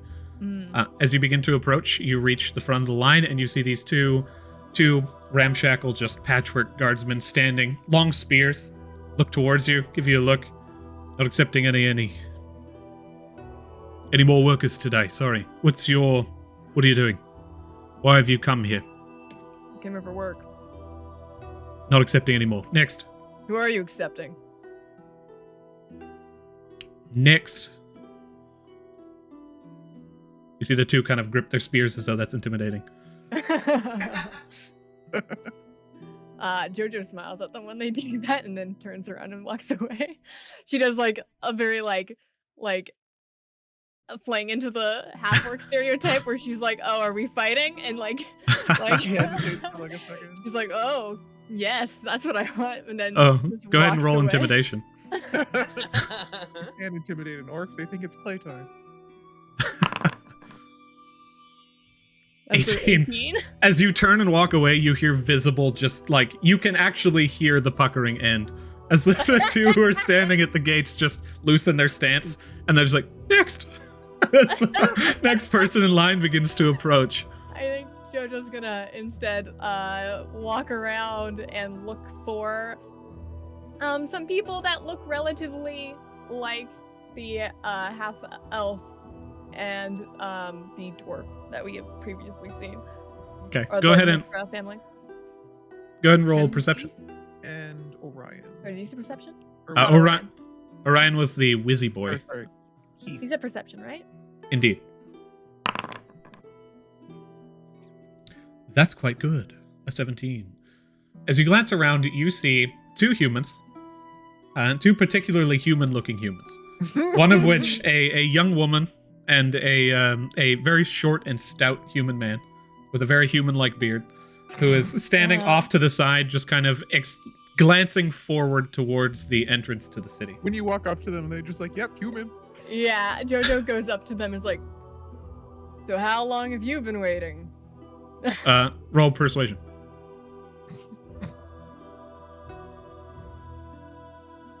These were actually huge. Yeah. Oh yeah, night 20. About a half a day, I'd say. No more. We've heard it's gonna be a while. Are you new as well? Yeah, we just rolled in. Aye. I haven't heard any of the stuff that Vincent just heard. Nope. Unless, I don't know how long it took him to do what he did. He could have stumbled in by now. They said they're not accepting workers. Didn't tell me who they were accepting. Have you heard anything about that? They told me pretty much the same. People around here seem to think they're accepting the sick. And they see every now and then these guards bringing in people, just choosing it at random out of the camp here. Jojo, looking back, how far is that cart from getting close? At this point, you see it in the distance. It's maybe like 10, 15 minutes off. That cart, we rode in on it on the way here. It's full of sick people. Not washing their hands then. Yeah, no. And then much quieter, just like, I wonder if we can sneak in on that. Looks towards the woman who's like, "Oh, I don't know that, but what if we're caught?" I don't know. I don't know what happens then. I have friends who are good at making people be okay with stuff like that, but maybe it'd be easier just to get in from other ways. The two turn towards each other and begin to whisper. They turn back towards you and they say, I think we'll take our chances outside. But I appreciate the offer, thank you. I'm assuming that since you guys showed up on your own, you'd like to stick that way. Aye, it's just been the two of us for a time. Mm-hmm. Okay, well... It was nice to meet you. see If you need around. any cutlery or anything like that, I can offer some. Just a bit of I- coin. Insight, is cutlery like a code Roll. word for something? Roll insight. Yeah, I think he's insinuating maybe a sword. Jojo. You're not sure. Yeah, I'll let you know if I need any cutlery. Aye. They Do you sit back think and you see him these begin to could've whittle. Meet up by now? Like she had to wait all that time in the line for them? Probably have to finish the spotlight first, right? Yeah, we'll finish the spotlight and we'll circle back to Jojo post that. Or Vincent, on your turn, you can approach Jojo. But Killian, as you were awaiting this time, looking onwards towards the people, go ahead and roll investigation.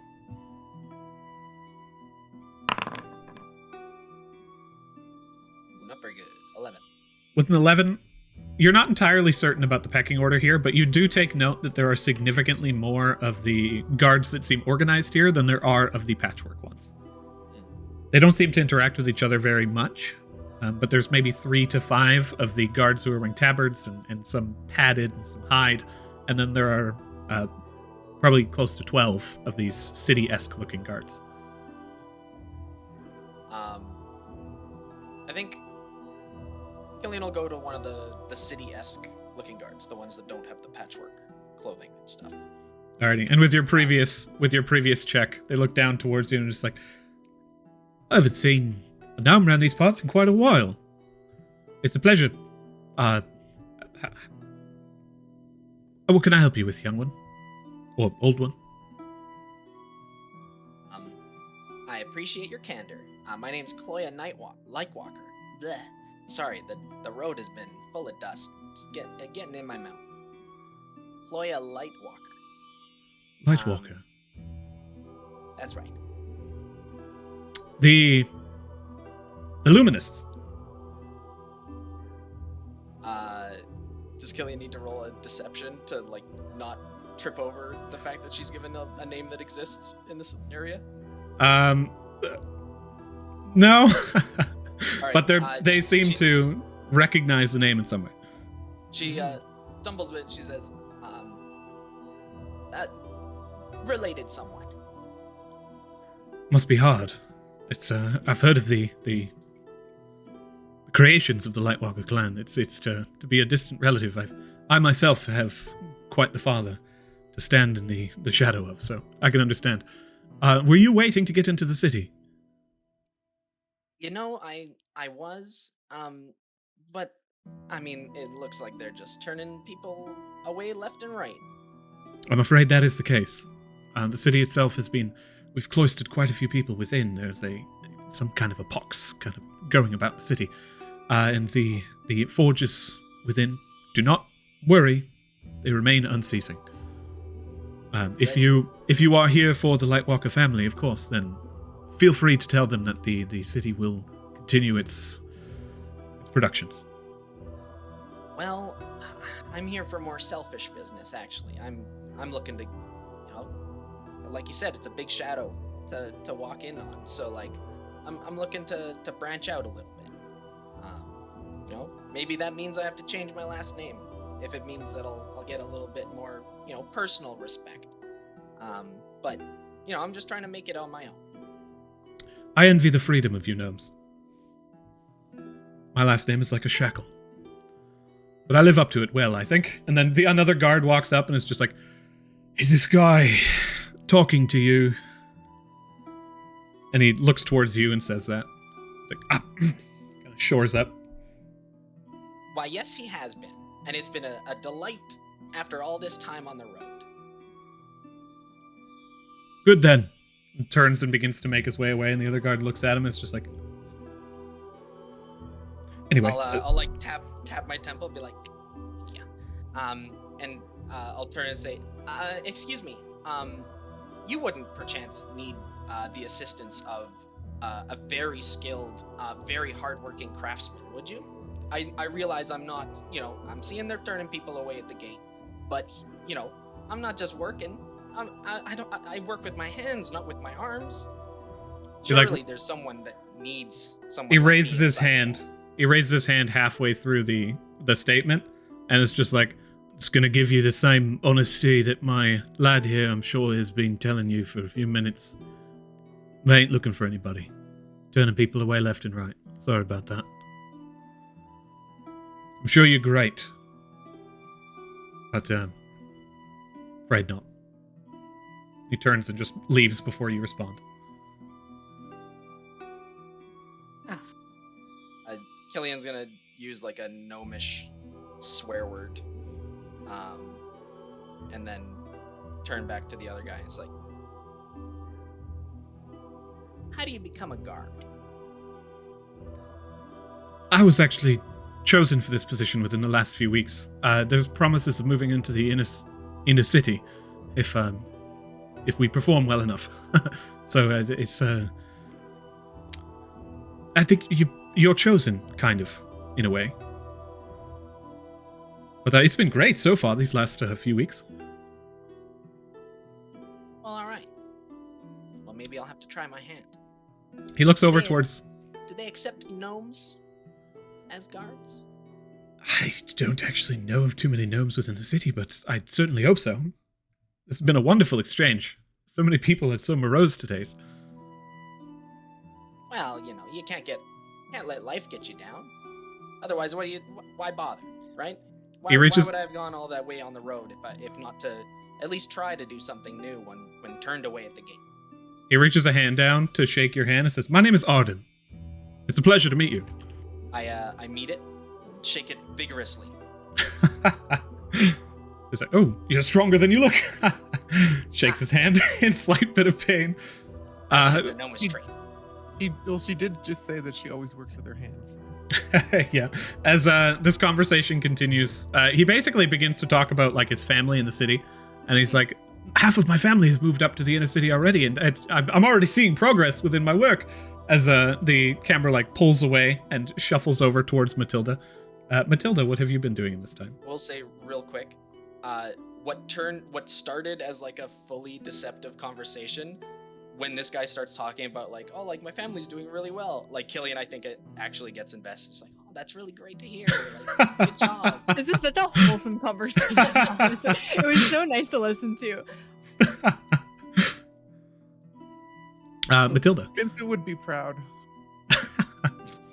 Matilda understands that when there are large groupings of people, little groups form in amongst those. So she wants to look around and see who in this large camp of people finds themselves very self-important and who has like made themselves de facto like leaders or like there's always going to be like, and Matilda doesn't know who Gaston is from Beauty and the Beast, but Matilda's pretty sure there's always someone in a group of people that ends up taking that role, and she wants to try and find that person, or at least a group of people that like really off the chat energy. Yeah, and like that person, like they're charismatic and they're a bit of a Chad, but like people are like, yeah, this guy's great, but other people are like, fuck this dude. Like, yeah. As you begin to glance around to try and gain the pecking order of this external area, go ahead and roll investigation for me. Matilda understands pecking order. She's had to avoid many a person. She's like, oh, you're part of that? No. Bye-bye. No.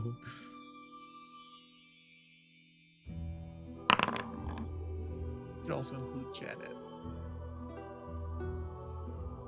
With a 15. As you begin to glance around, you take note that there are... Like, people have been here a long time. They're beginning to erect homes. Mm-hmm. But among those who have been here the longest, you do find that one of the few, maybe 2 or 3 small hovels that have been built, there seems to be one relatively young, maybe early 30s, human who's moving, and as he comes out of the hovel and like opens it up, you see 3 or 4 other people leave and kind of stop and talk with him, and then he just kind of begins to gesture around as eventually they just all kind of nod and begin to move away, and you ascertain that this person probably has quite a bit of clout with the people of the area. And those people begin to move out and immediately perform tasks that are just like defined. As you see this person, he kind of just grabs a shield off the side of the wall and throws a helmet on and tosses a heavy chain shirt over his shoulder as he begins to move out about the people. I just kind of tail the sky and like listen as I follow along and see what snippets I can gain by just being a tiny, small human walking amongst the things with my book and my pen, taking notes. Is your intention to remain unseen or just to make sure you perceive everything? Make sure that I don't lose them. Like, it doesn't really bother Matilda because she could just be walking. She's not trying to be stealthy. Okay, go ahead and roll perception.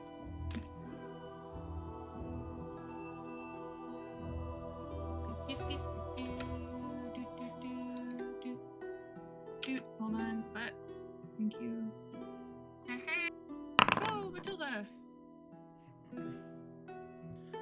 With a 14. As you tail this person, they definitely seem to have some semblance of authority, because moving about, people come up to them with their problems.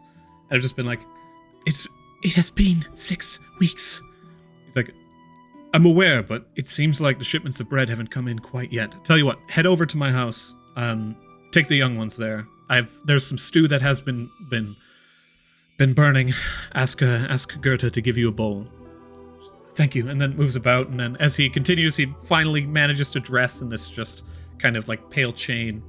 And then moving about the people, others are just like, the barrels have been broken, they're beginning to mold. And he's like, I'll make sure that we build a raised platform next. Tell that to maybe Mario and see if he's busy. And you can see that just constantly organizing the entire area surrounding. Nothing particularly of interest until eventually he begins to approach one of those other guards, and you feel his mood immediately shift to just dismissive as the guard just looks towards him and is just like, you have been doing a good job keeping everyone in line. He's like, keeping them happy, you mean? And then just immediately turns and walks away. And then at this point, what do you do? This continues for quite some time.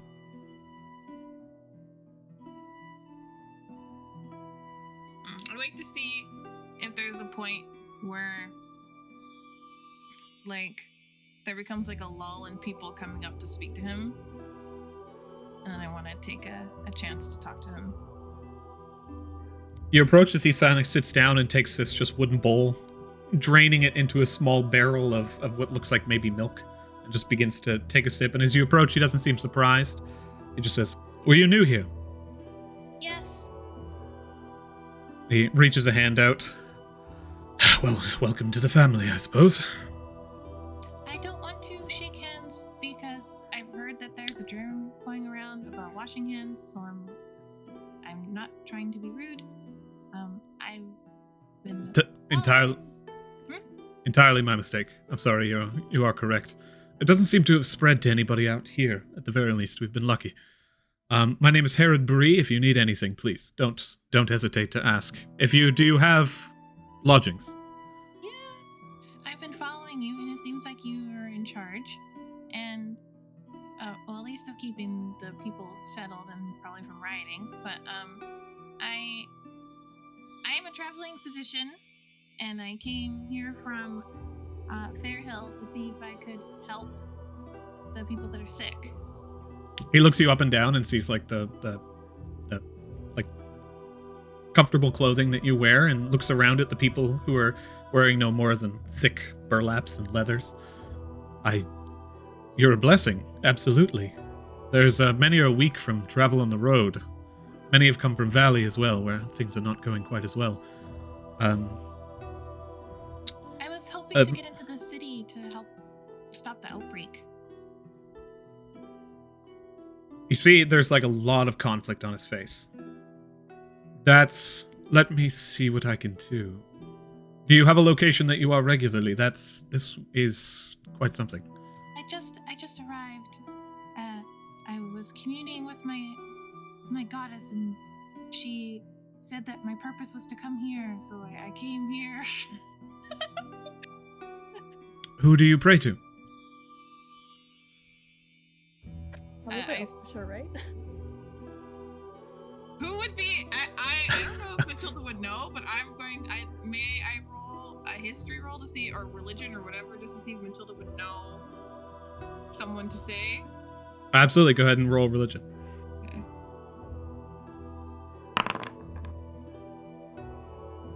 I know shit. Okay. Of the gods in the city that you know, you basically, like, everybody knows the district leaders, in which would be like Garl Glittergold, the gnomish god. There is like Lathander, who is always just he's omnipresent. The Dawn Father is a constant state of prayer. There's Mystra, the goddess of magic. Ilmater, the god of martyrdom. He looks after those who are sick. That is the best option that you believe you would know about by the gods who rule over Amaranth. Ilmater, of course. The guy lifts his arm and is just like, right. Just like literally brings his hands together and comes down with a smile, and there's like that slight bewilderment on your face that you're trying to hide. Go ahead and roll deception. I love that you said my goddess, and then you're like, Ilmater. Yep. Yeah, He's a male god. Yeah, I know, but like, Matilda was kind of like, I don't know why, but I just picture her being like, I'm like this weird little hippie woo-woo chick that came from like a fucking slot, like I'm a traveling doctor. Nice. Yeah, with a 26, the innocence on your face belies any form of deception you've tried to portray. And he's taken aback. He says, it likely will be difficult to get people to enter into the city, but a physician would be big. I think we can work with this. Work with me for now, though. We have a small camp to the south near the lighthouse, or near the windmill, where we are churning grain at the moment. We have set quite a few people out there who are sick with exhaustion so they can get fed first. Could you treat them? And then, in the meantime, I will be asking with some higher-ups in the city what we can do about this. I can't guarantee my success. Unfortunately, I don't have all of the supplies that I usually have, or the space. It's a bit different working in a city versus working in but anyway, I'm just talking physician stuff. It's okay. Sorry, I won't bore you with all the particulars of what it means to be a physician, but I can try my best to see what I can do. I do have some people with me. They were quite inspired by my wanting to come here. So I have a friend of mine who's a traveling minstrel. I also have a friend who is a tinkerer or likes to repair things, and then I have one that is more kind of our muscle and protection, and they're just an all-around good person. So they wanted to come with me when they heard I was coming. I understand. I'll look out for these people as well. Do you give just like a general description of everybody? Yeah, this is Vi. You'll know Vi. They're the only person that's red in the whole entire wine skinned out of the whole entire camp. And then there's Joe. Joe's very tall, has dreads. You'll be able to notice them from a mile away too. And then there is, hold on. There we go. Kloya Lightwalker. They're small, so they'll be a little bit hard to find. I've heard the name Lightwalker. Very well, thank you. I'll keep a lookout. If you want to meet me, either around, you seem to find me pretty well this time, or within near the lighthouse, I can reconvene with you. Can I get my compatriots and then come find you, and then we can go there right away? I'll have to meet with a representative within the city to see what we can do. Okay. But yes, please gather your compatriots. He stands. And as other people you can see are kind of also waiting for your meeting with him to end, he convenes with them and they begin to walk towards the city gates. And at this point, as we circle around, Vincent, you have approached Jojo, who has just been turned away at the gate, and the two of you see the cart coming in down the pathway. Oh, Joe. Oh, hey. Who's this? And he'll look towards them. Name is Vi. Who are you referring to? The humans. The two humans. Right. The humans. Vincent, I don't know if Vincent knows that they're them, if it's passive insight, or we're not even sure they are them yet. They haven't given away their cover either. As you approach with your passive insight, you determine that these two people are either impeccable liars or are actually like weathered workers. Judging by the way that they're moving and their faintly uncomfortable position with Jojo being like, with Jojo offering to be like, let's just sneak into the city. They seem a little off-put by Jojo's presence. But other than that, as you approach, that's what you get. What are you guys talking about? Talking about the sick people. Yeah, I getting heard into about the that. city. Make sure here, and he'll take a water skin off and like hold out your hands, Okay. and he'll pour a little bit into Joe's water or hand. Pour a little water in her hands. Wash them, and he'll hand you a little bit of soap as well. You see the eyes of the other two fucking sparkle as you bring a bar of soap out. And then they're just like, they're sitting back looking towards each other like, is it even right to ask if we can use that too? They take the water and just begin washing their With hands. my passive insight now, I now know that these people aren't. They're way too genuine. They seem incredibly genuine. In the back of your head, Jojo. So why are you talking to these people? It's Mistress family. They are not, dear. They are mystified by my soap. Are you sure?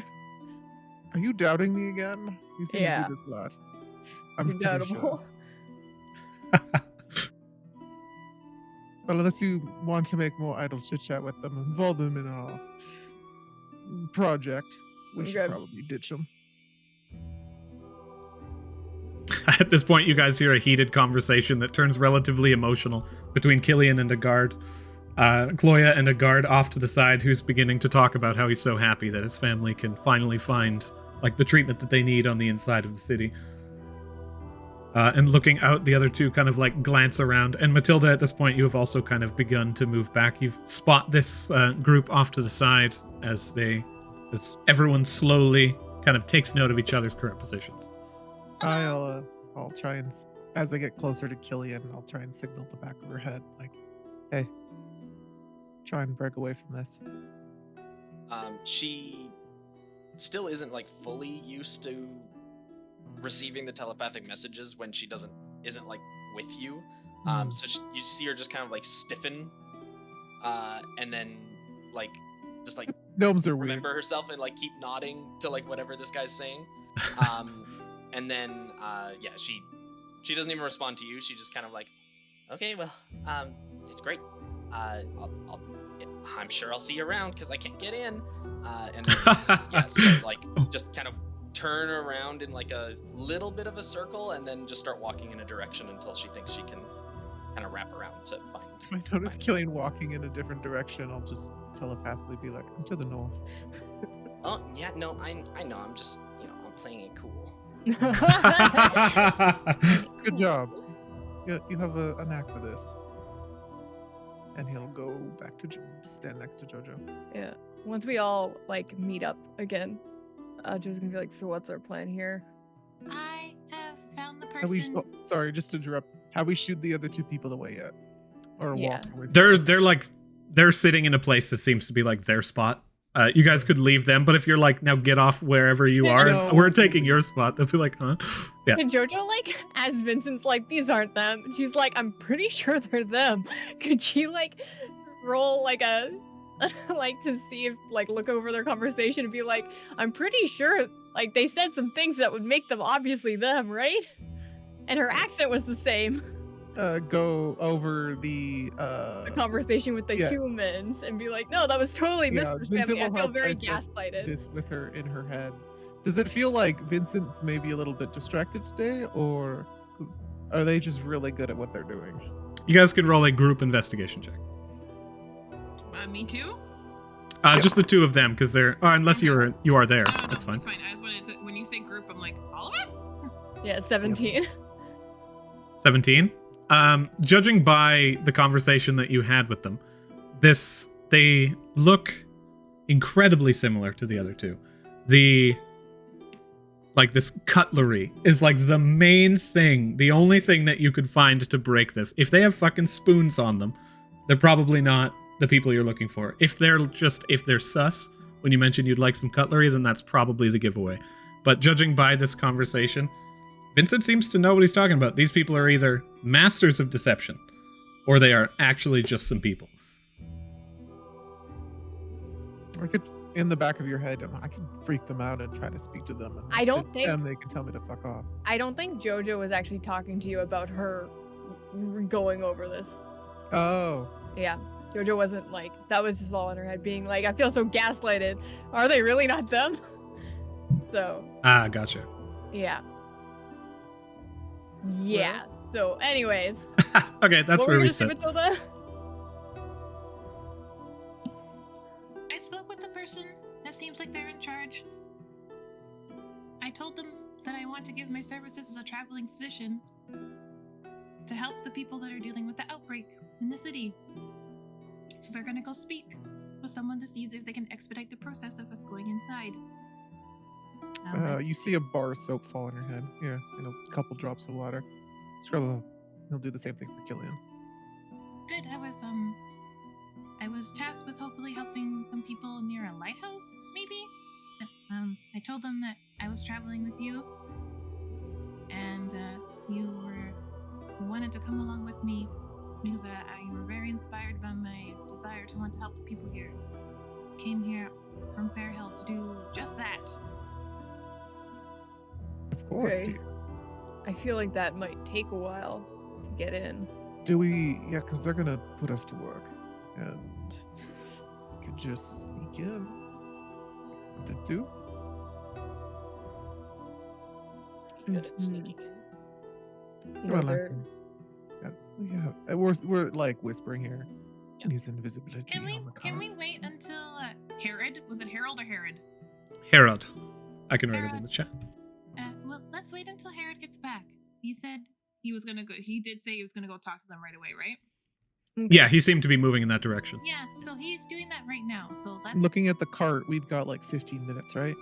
At this point, it's like 5 or 6 minutes away from you guys. We Right. got 5 or 6 minutes. Ask something. These hills to the north, how tall are they? Hundreds of feet. You are basically How hundreds? this area has been carved out of the side of a mountain.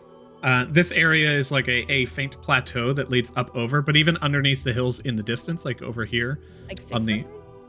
on the intersections of the city, these areas are like city is carved into the mountain itself, and these plateaus lift hundreds of feet up. You're probably looking at 400 to 500 feet for Okay. the tallest plateau.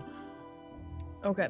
If I mean, we can hop in if you want, but the thing is that these carts come often. So if we wait to see what Herod does, we could just wait for another cart to show up. Okay. Like that, from what I've heard, and from what I think with the information that we've gathered, is that these carts come quite frequently with sick people.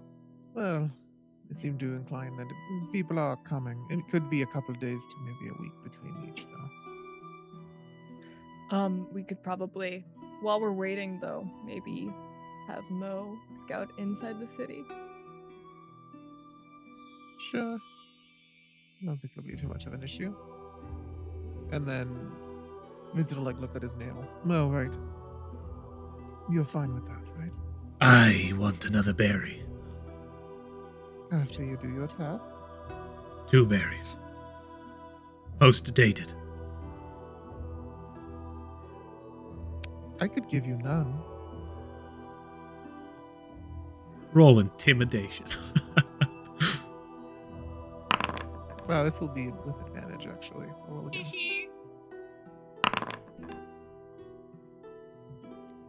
8. Still bad. But not a 1. I am aiding you, and we are friends. You do not treat friends this way, do you? Well, my friends aren't usually greedy, but I understand. You're kind at the very least. I'll give in to these urges for now, but make sure you do a good job, dear. So 2 berries? Yeah, he'll after he's done his task. Yeah. He takes off. You just feel that weight lift off your shoulders. Dissipates into the air. You ascertain from his previous scouting missions, it'll probably take a couple of hours. And as you guys continue this conversation, eventually that cart just makes its way up and past you slowly. And then you see the ox kind of just tired and dragging the cart behind it. The young guy still kind of just pulling the cart. You see people glancing and staring at them, and the murmurs are just like, it's like the fifth one that's made its way here. It's been in the last couple of weeks. What is that? And then just glancing for faces. Some people see and spot you with the soap and are talking amongst themselves, and then just keeping wide and clear of that cart. The entire lineup goes to just the side until they're almost underneath the trees. It's not like we sat there scrubbing for 20 minutes. No, I know, but aside from the two people, we were kind of off on our own. But yeah, it's very difficult to not be seen by someone here. You're surrounded by people. that's fine. Yeah. And as the cart passes by you guys, you see the two patchwork guards at the front come up, just take the reins from the young guy, talk to him a little bit, and then he just kind of like nods and slumps back and just slowly begins to rest on the carriage as they take the ox and just begin to pull it into the city. You see two gates. The one gate that's been up that you guys talked to the guard underneath, this solid wooden gate just descends, and then a gate at the back slowly opens like a double door. So completely obscuring the inside of the city, the first gate closes, and then when it opens again, the second door is closed and the guards are standing at attention once more. And the cart is gone into the city. Well, that goes all right. So let's go do this other thing with this Harold. What was his name? Herod Bree. Herod. Was he easy to talk to, or was he sort of a hot ass? Usually in groups of people like this, there's always someone that kind of becomes de facto in charge. Sometimes they suck. This time they didn't. So Herod is, I think, one of the better ones. He just hides it really well. Well, there's some people, like, for instance, Alexi would probably want to take over in this situation. He's more like an Alexi, I think. Yeah. Oh yeah, I don't think that. I'm really bad at reading people, but I'm also not at the same time. Well, let's go see. I don't get a bad vibe from him. I don't think you can pull a fast one on all of us together. So let's go offer our aid and entertainment for the sickly. At this point, Killian, an hour is rounding up, and you will need to re-up your disguise self. Yes, I will. Is there A little potty room? Yeah, is there like somewhere that people are going to poop? Go ahead and roll perception. Bucket in a tent? Ew. But yes. We're medieval times right now, guys.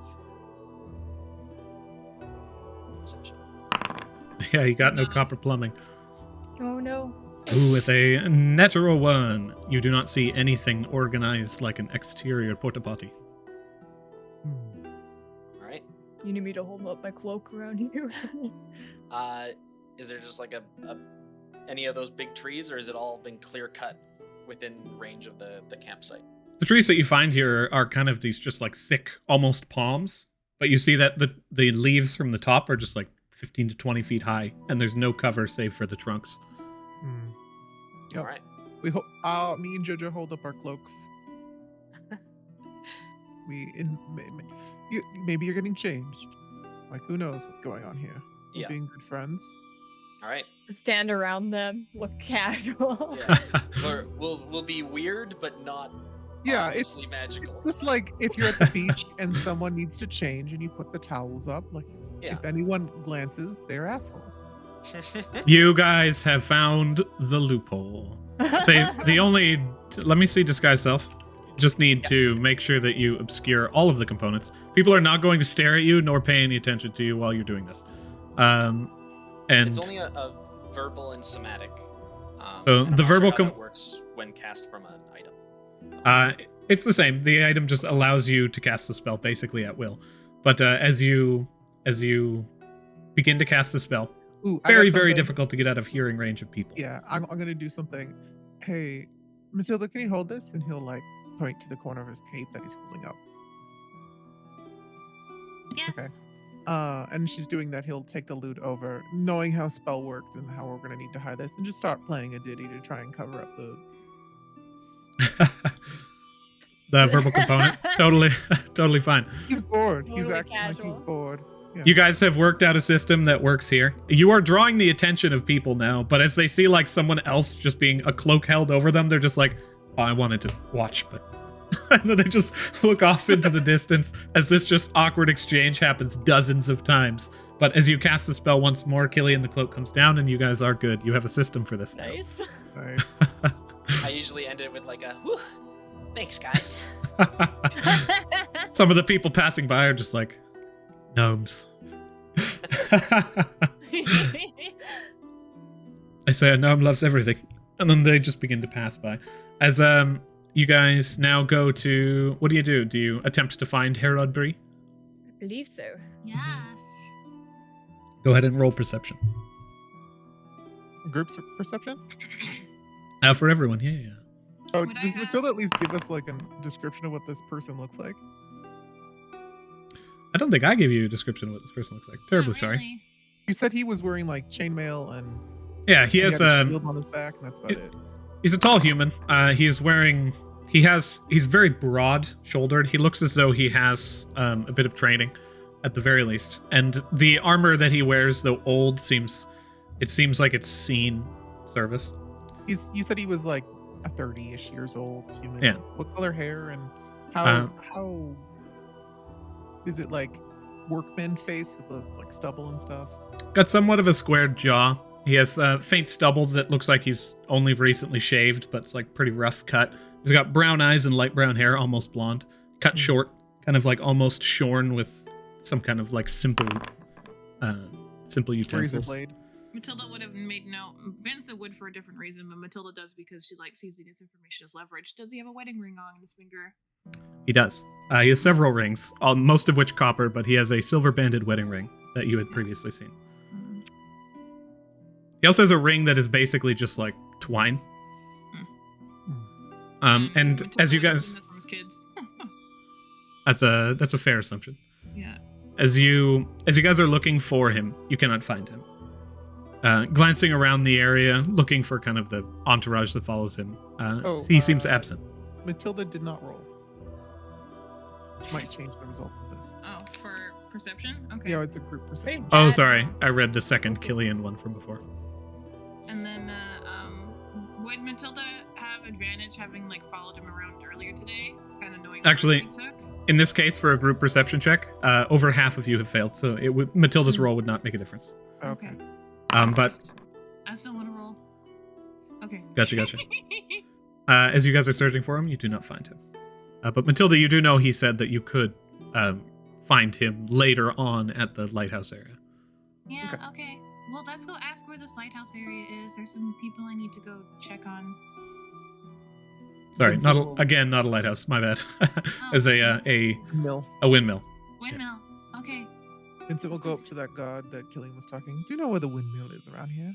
It's down south, we heard. Yeah, he points down south and is just like, see that large stone wall leads down to the beach and the port, but just to the west of that, you'll see a windmill just off in the top, relatively large. Hard to miss. Thank you. He'll wink at him as he heads off. Just kind of stares at you as you continue to leave. It wasn't like he's basically trying to pull charms on people. Like, it wasn't a like, oh, I'm keeping something secret wink. It was just kind of like in better sense of a word, sexual advance wink. Yeah, from your passive insight, you determine that this guy was just like, did I just give you some kind of code? And you see he kind of like begins to pay attention to you, but as you leave, it's just like looks onward towards the rest of his work and just leaves you guys alone.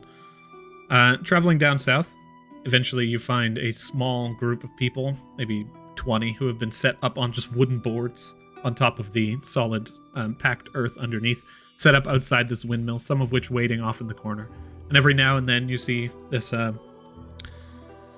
this dude just wearing a thick apron and just this cloth over his face, opens the door, his fucking flour tears its way out, and he just approaches and gives them some leavened bread. Looks towards you guys as you wave, and it's just like, you'll have to wait, you're last in line. And then just goes back inside, closes the door. It's fine. Okay, well, if he doesn't want to listen, we've already eaten.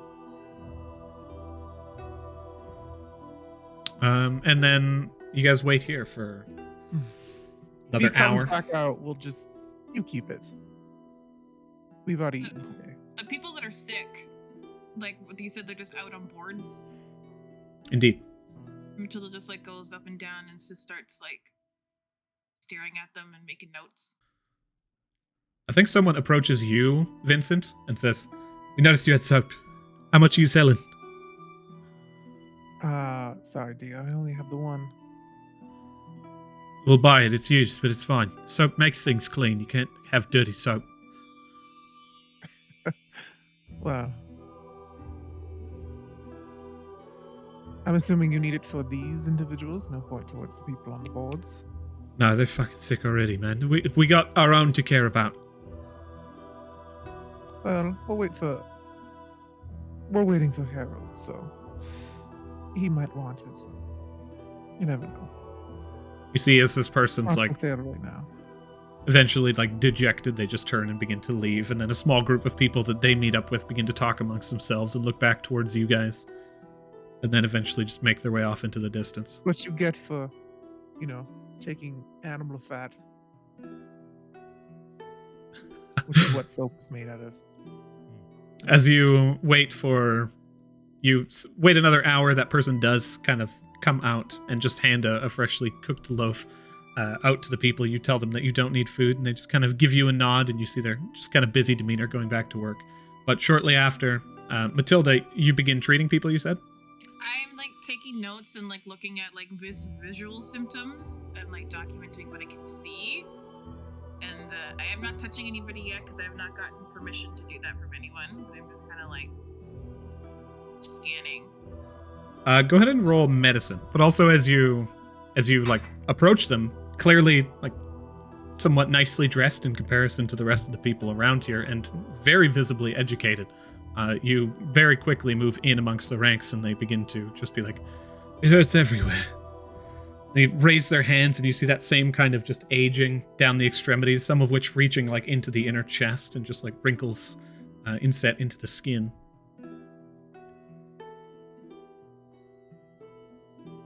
Are any of them unconscious? No, none of them seem as far gone, like mentally, as the people that you I had don't seen on mean, that like, carriage. Entranced, like sleeping. Yeah, a couple. Just Maybe resting. just Try to get into their head and pretend it's part of the dream. As we move in towards that one, do you want to raise your hand so I remember? And then Matilda, what was your medicine check? Okay. Right now. 19. 19. Looking at what is going on with their bodies, especially like what they're talking about, like it's only been a few days and it's been like this. I can feel I need to get into the city. I need to. I'm sure they can help me. And there seems to be this constant story amongst everybody, and this like desire, this need to enter into the city. This just it doesn't seem like impatience. It almost seems like excitement amongst you. And as you're looking at this constant sickness and just the phase and speed at which it spreads, you know that this can't be natural. Simply can't. This is a curse. Yeah? That's what Matilda's thing is. She doesn't think this is a sickness. She thinks it's a curse. You could be a curse, could be any form of kind of like magical situation. But as you're glancing at it, you would know that the way to determine whether or not it was a curse was to attempt to find out if it's a curse, because you would not be able to. If you try and sense magic, it would be magic. But if you try and sense magic and it's nothing, then it might be a curse. Remove the curse, but then that involves casting a spell. Yeah, Matilda, Matilda's folding that information away, and it's just like sitting there doing like the bedside manner of, as much as a little spooky person can, of like listening to their symptoms and like trying to be empathetic and like not like talking but like nodding and being like, oh yes, it sounds terrible, blah blah blah blah blah. I don't know how good she did, but she did try. Okay, go ahead and roll. Actually, I think it doesn't even matter. These people are so grateful for everything that's going on here, and very quickly they're just like, "Doctor, over here, please." And then just like pulling you away from your current patient to a new one as people are going. And then Vincent, you were doing something previously. He's going to look for an individual that is unconscious and just kind of like settle up, 30 or so feet away from them. Resting against a bush or a stump or something. Like practicing his little loot thing. And he's going to try and get into their head and just listen if they say anything while he connects. If they don't, he's going to speak out and he's just going to try to pretend like they're still dreaming. Okay. They don't seem to really do or say anything when this connection, like, because that's a willful thing. Yeah. Yeah. So when he connects in, he can connect in even if they're not willful. And he'll wait and listen, and then if they don't say anything, he'll just be like, hold on, I'm trying to think of something. Was the bread good, dear?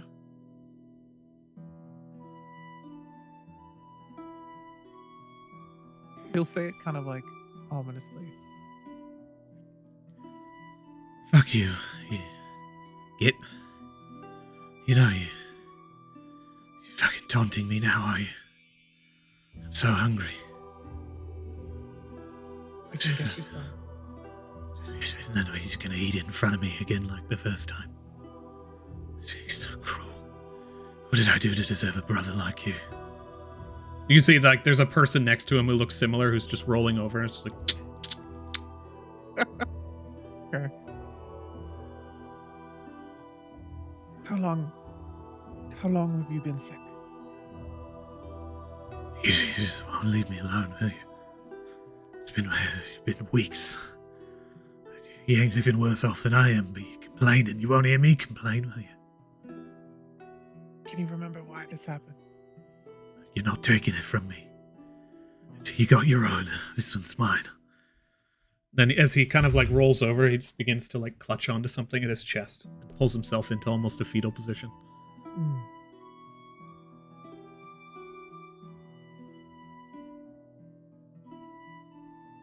But I wanted to give it to me. He awakens and turns and hammer fists the other guy who's like, "The fuck are you doing?" Turns towards him as he wakes up and he's like, "I told you it's mine." And then kind of looks around and realizes where he is. And he's like, the guy just tackles him over in the side and they begin to roughhouse. As eventually you see Herod Bree approach and it's just like, "What are you doing back here?" The two just immediately shore up and like, "We didn't mean nothing by it. He was trying to take it." Then he approaches and begins to mediate. As Herod Bree kind of notices you guys off in the corner, he's just like, scours for Matilda. What it is that they were talking about? There's something clutched in his hand so tightly that like whatever strength he has remaining is just stuck. I don't know that Matilda has shared the gemstone thing that they had previously, but as Herod approaches you guys and you are gathered together once more as a unit, he says, "I just have one more person. Very promising, very promising indeed. But we just need to speak very briefly." And he points backwards to an individual that you see standing with this just thick white-gray beard, standing at just a massive heft, that of even larger than you, Jojo. This individual who strides forward wearing this just like fine half-plate armor that is set in with that similar white tabard, no markings. Approaching with a massive axe on the back is just beautiful but strange. It's like an axe head on one side that comes through to just this pick on one end, and at the base it's got this vicious-looking hammerhead. And as he moves in, he says, "This is Zarik Gelda. He is the current honor god of the Lyrian Order, and he is making sure that the sick within the city get treated." So he's going to... He approaches, he looks at you, and just kind of glances down at each of you for one moment.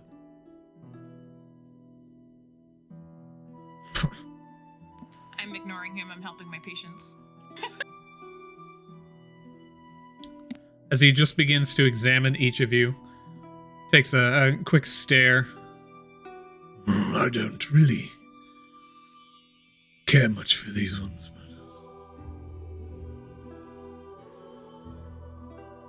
What race is he? Human? As far as, yeah, human. Just massive. Massive stature of a man. You can see he's got these like steel gray eyes, and just judging from your, again, passive insight, and all of you guys' passive perception, people around him seem to be scared of his presence. But even those who were asleep previously almost awaken at his motion towards you all.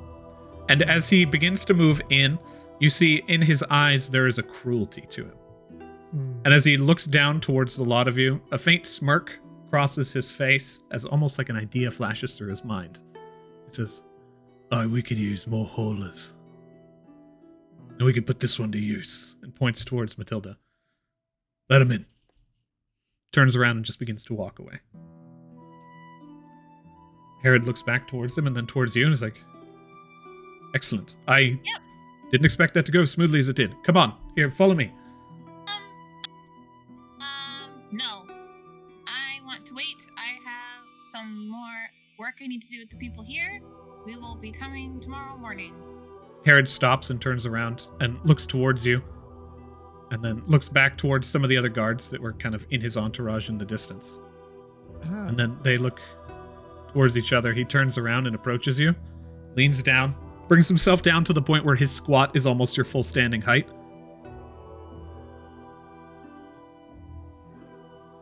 Roll.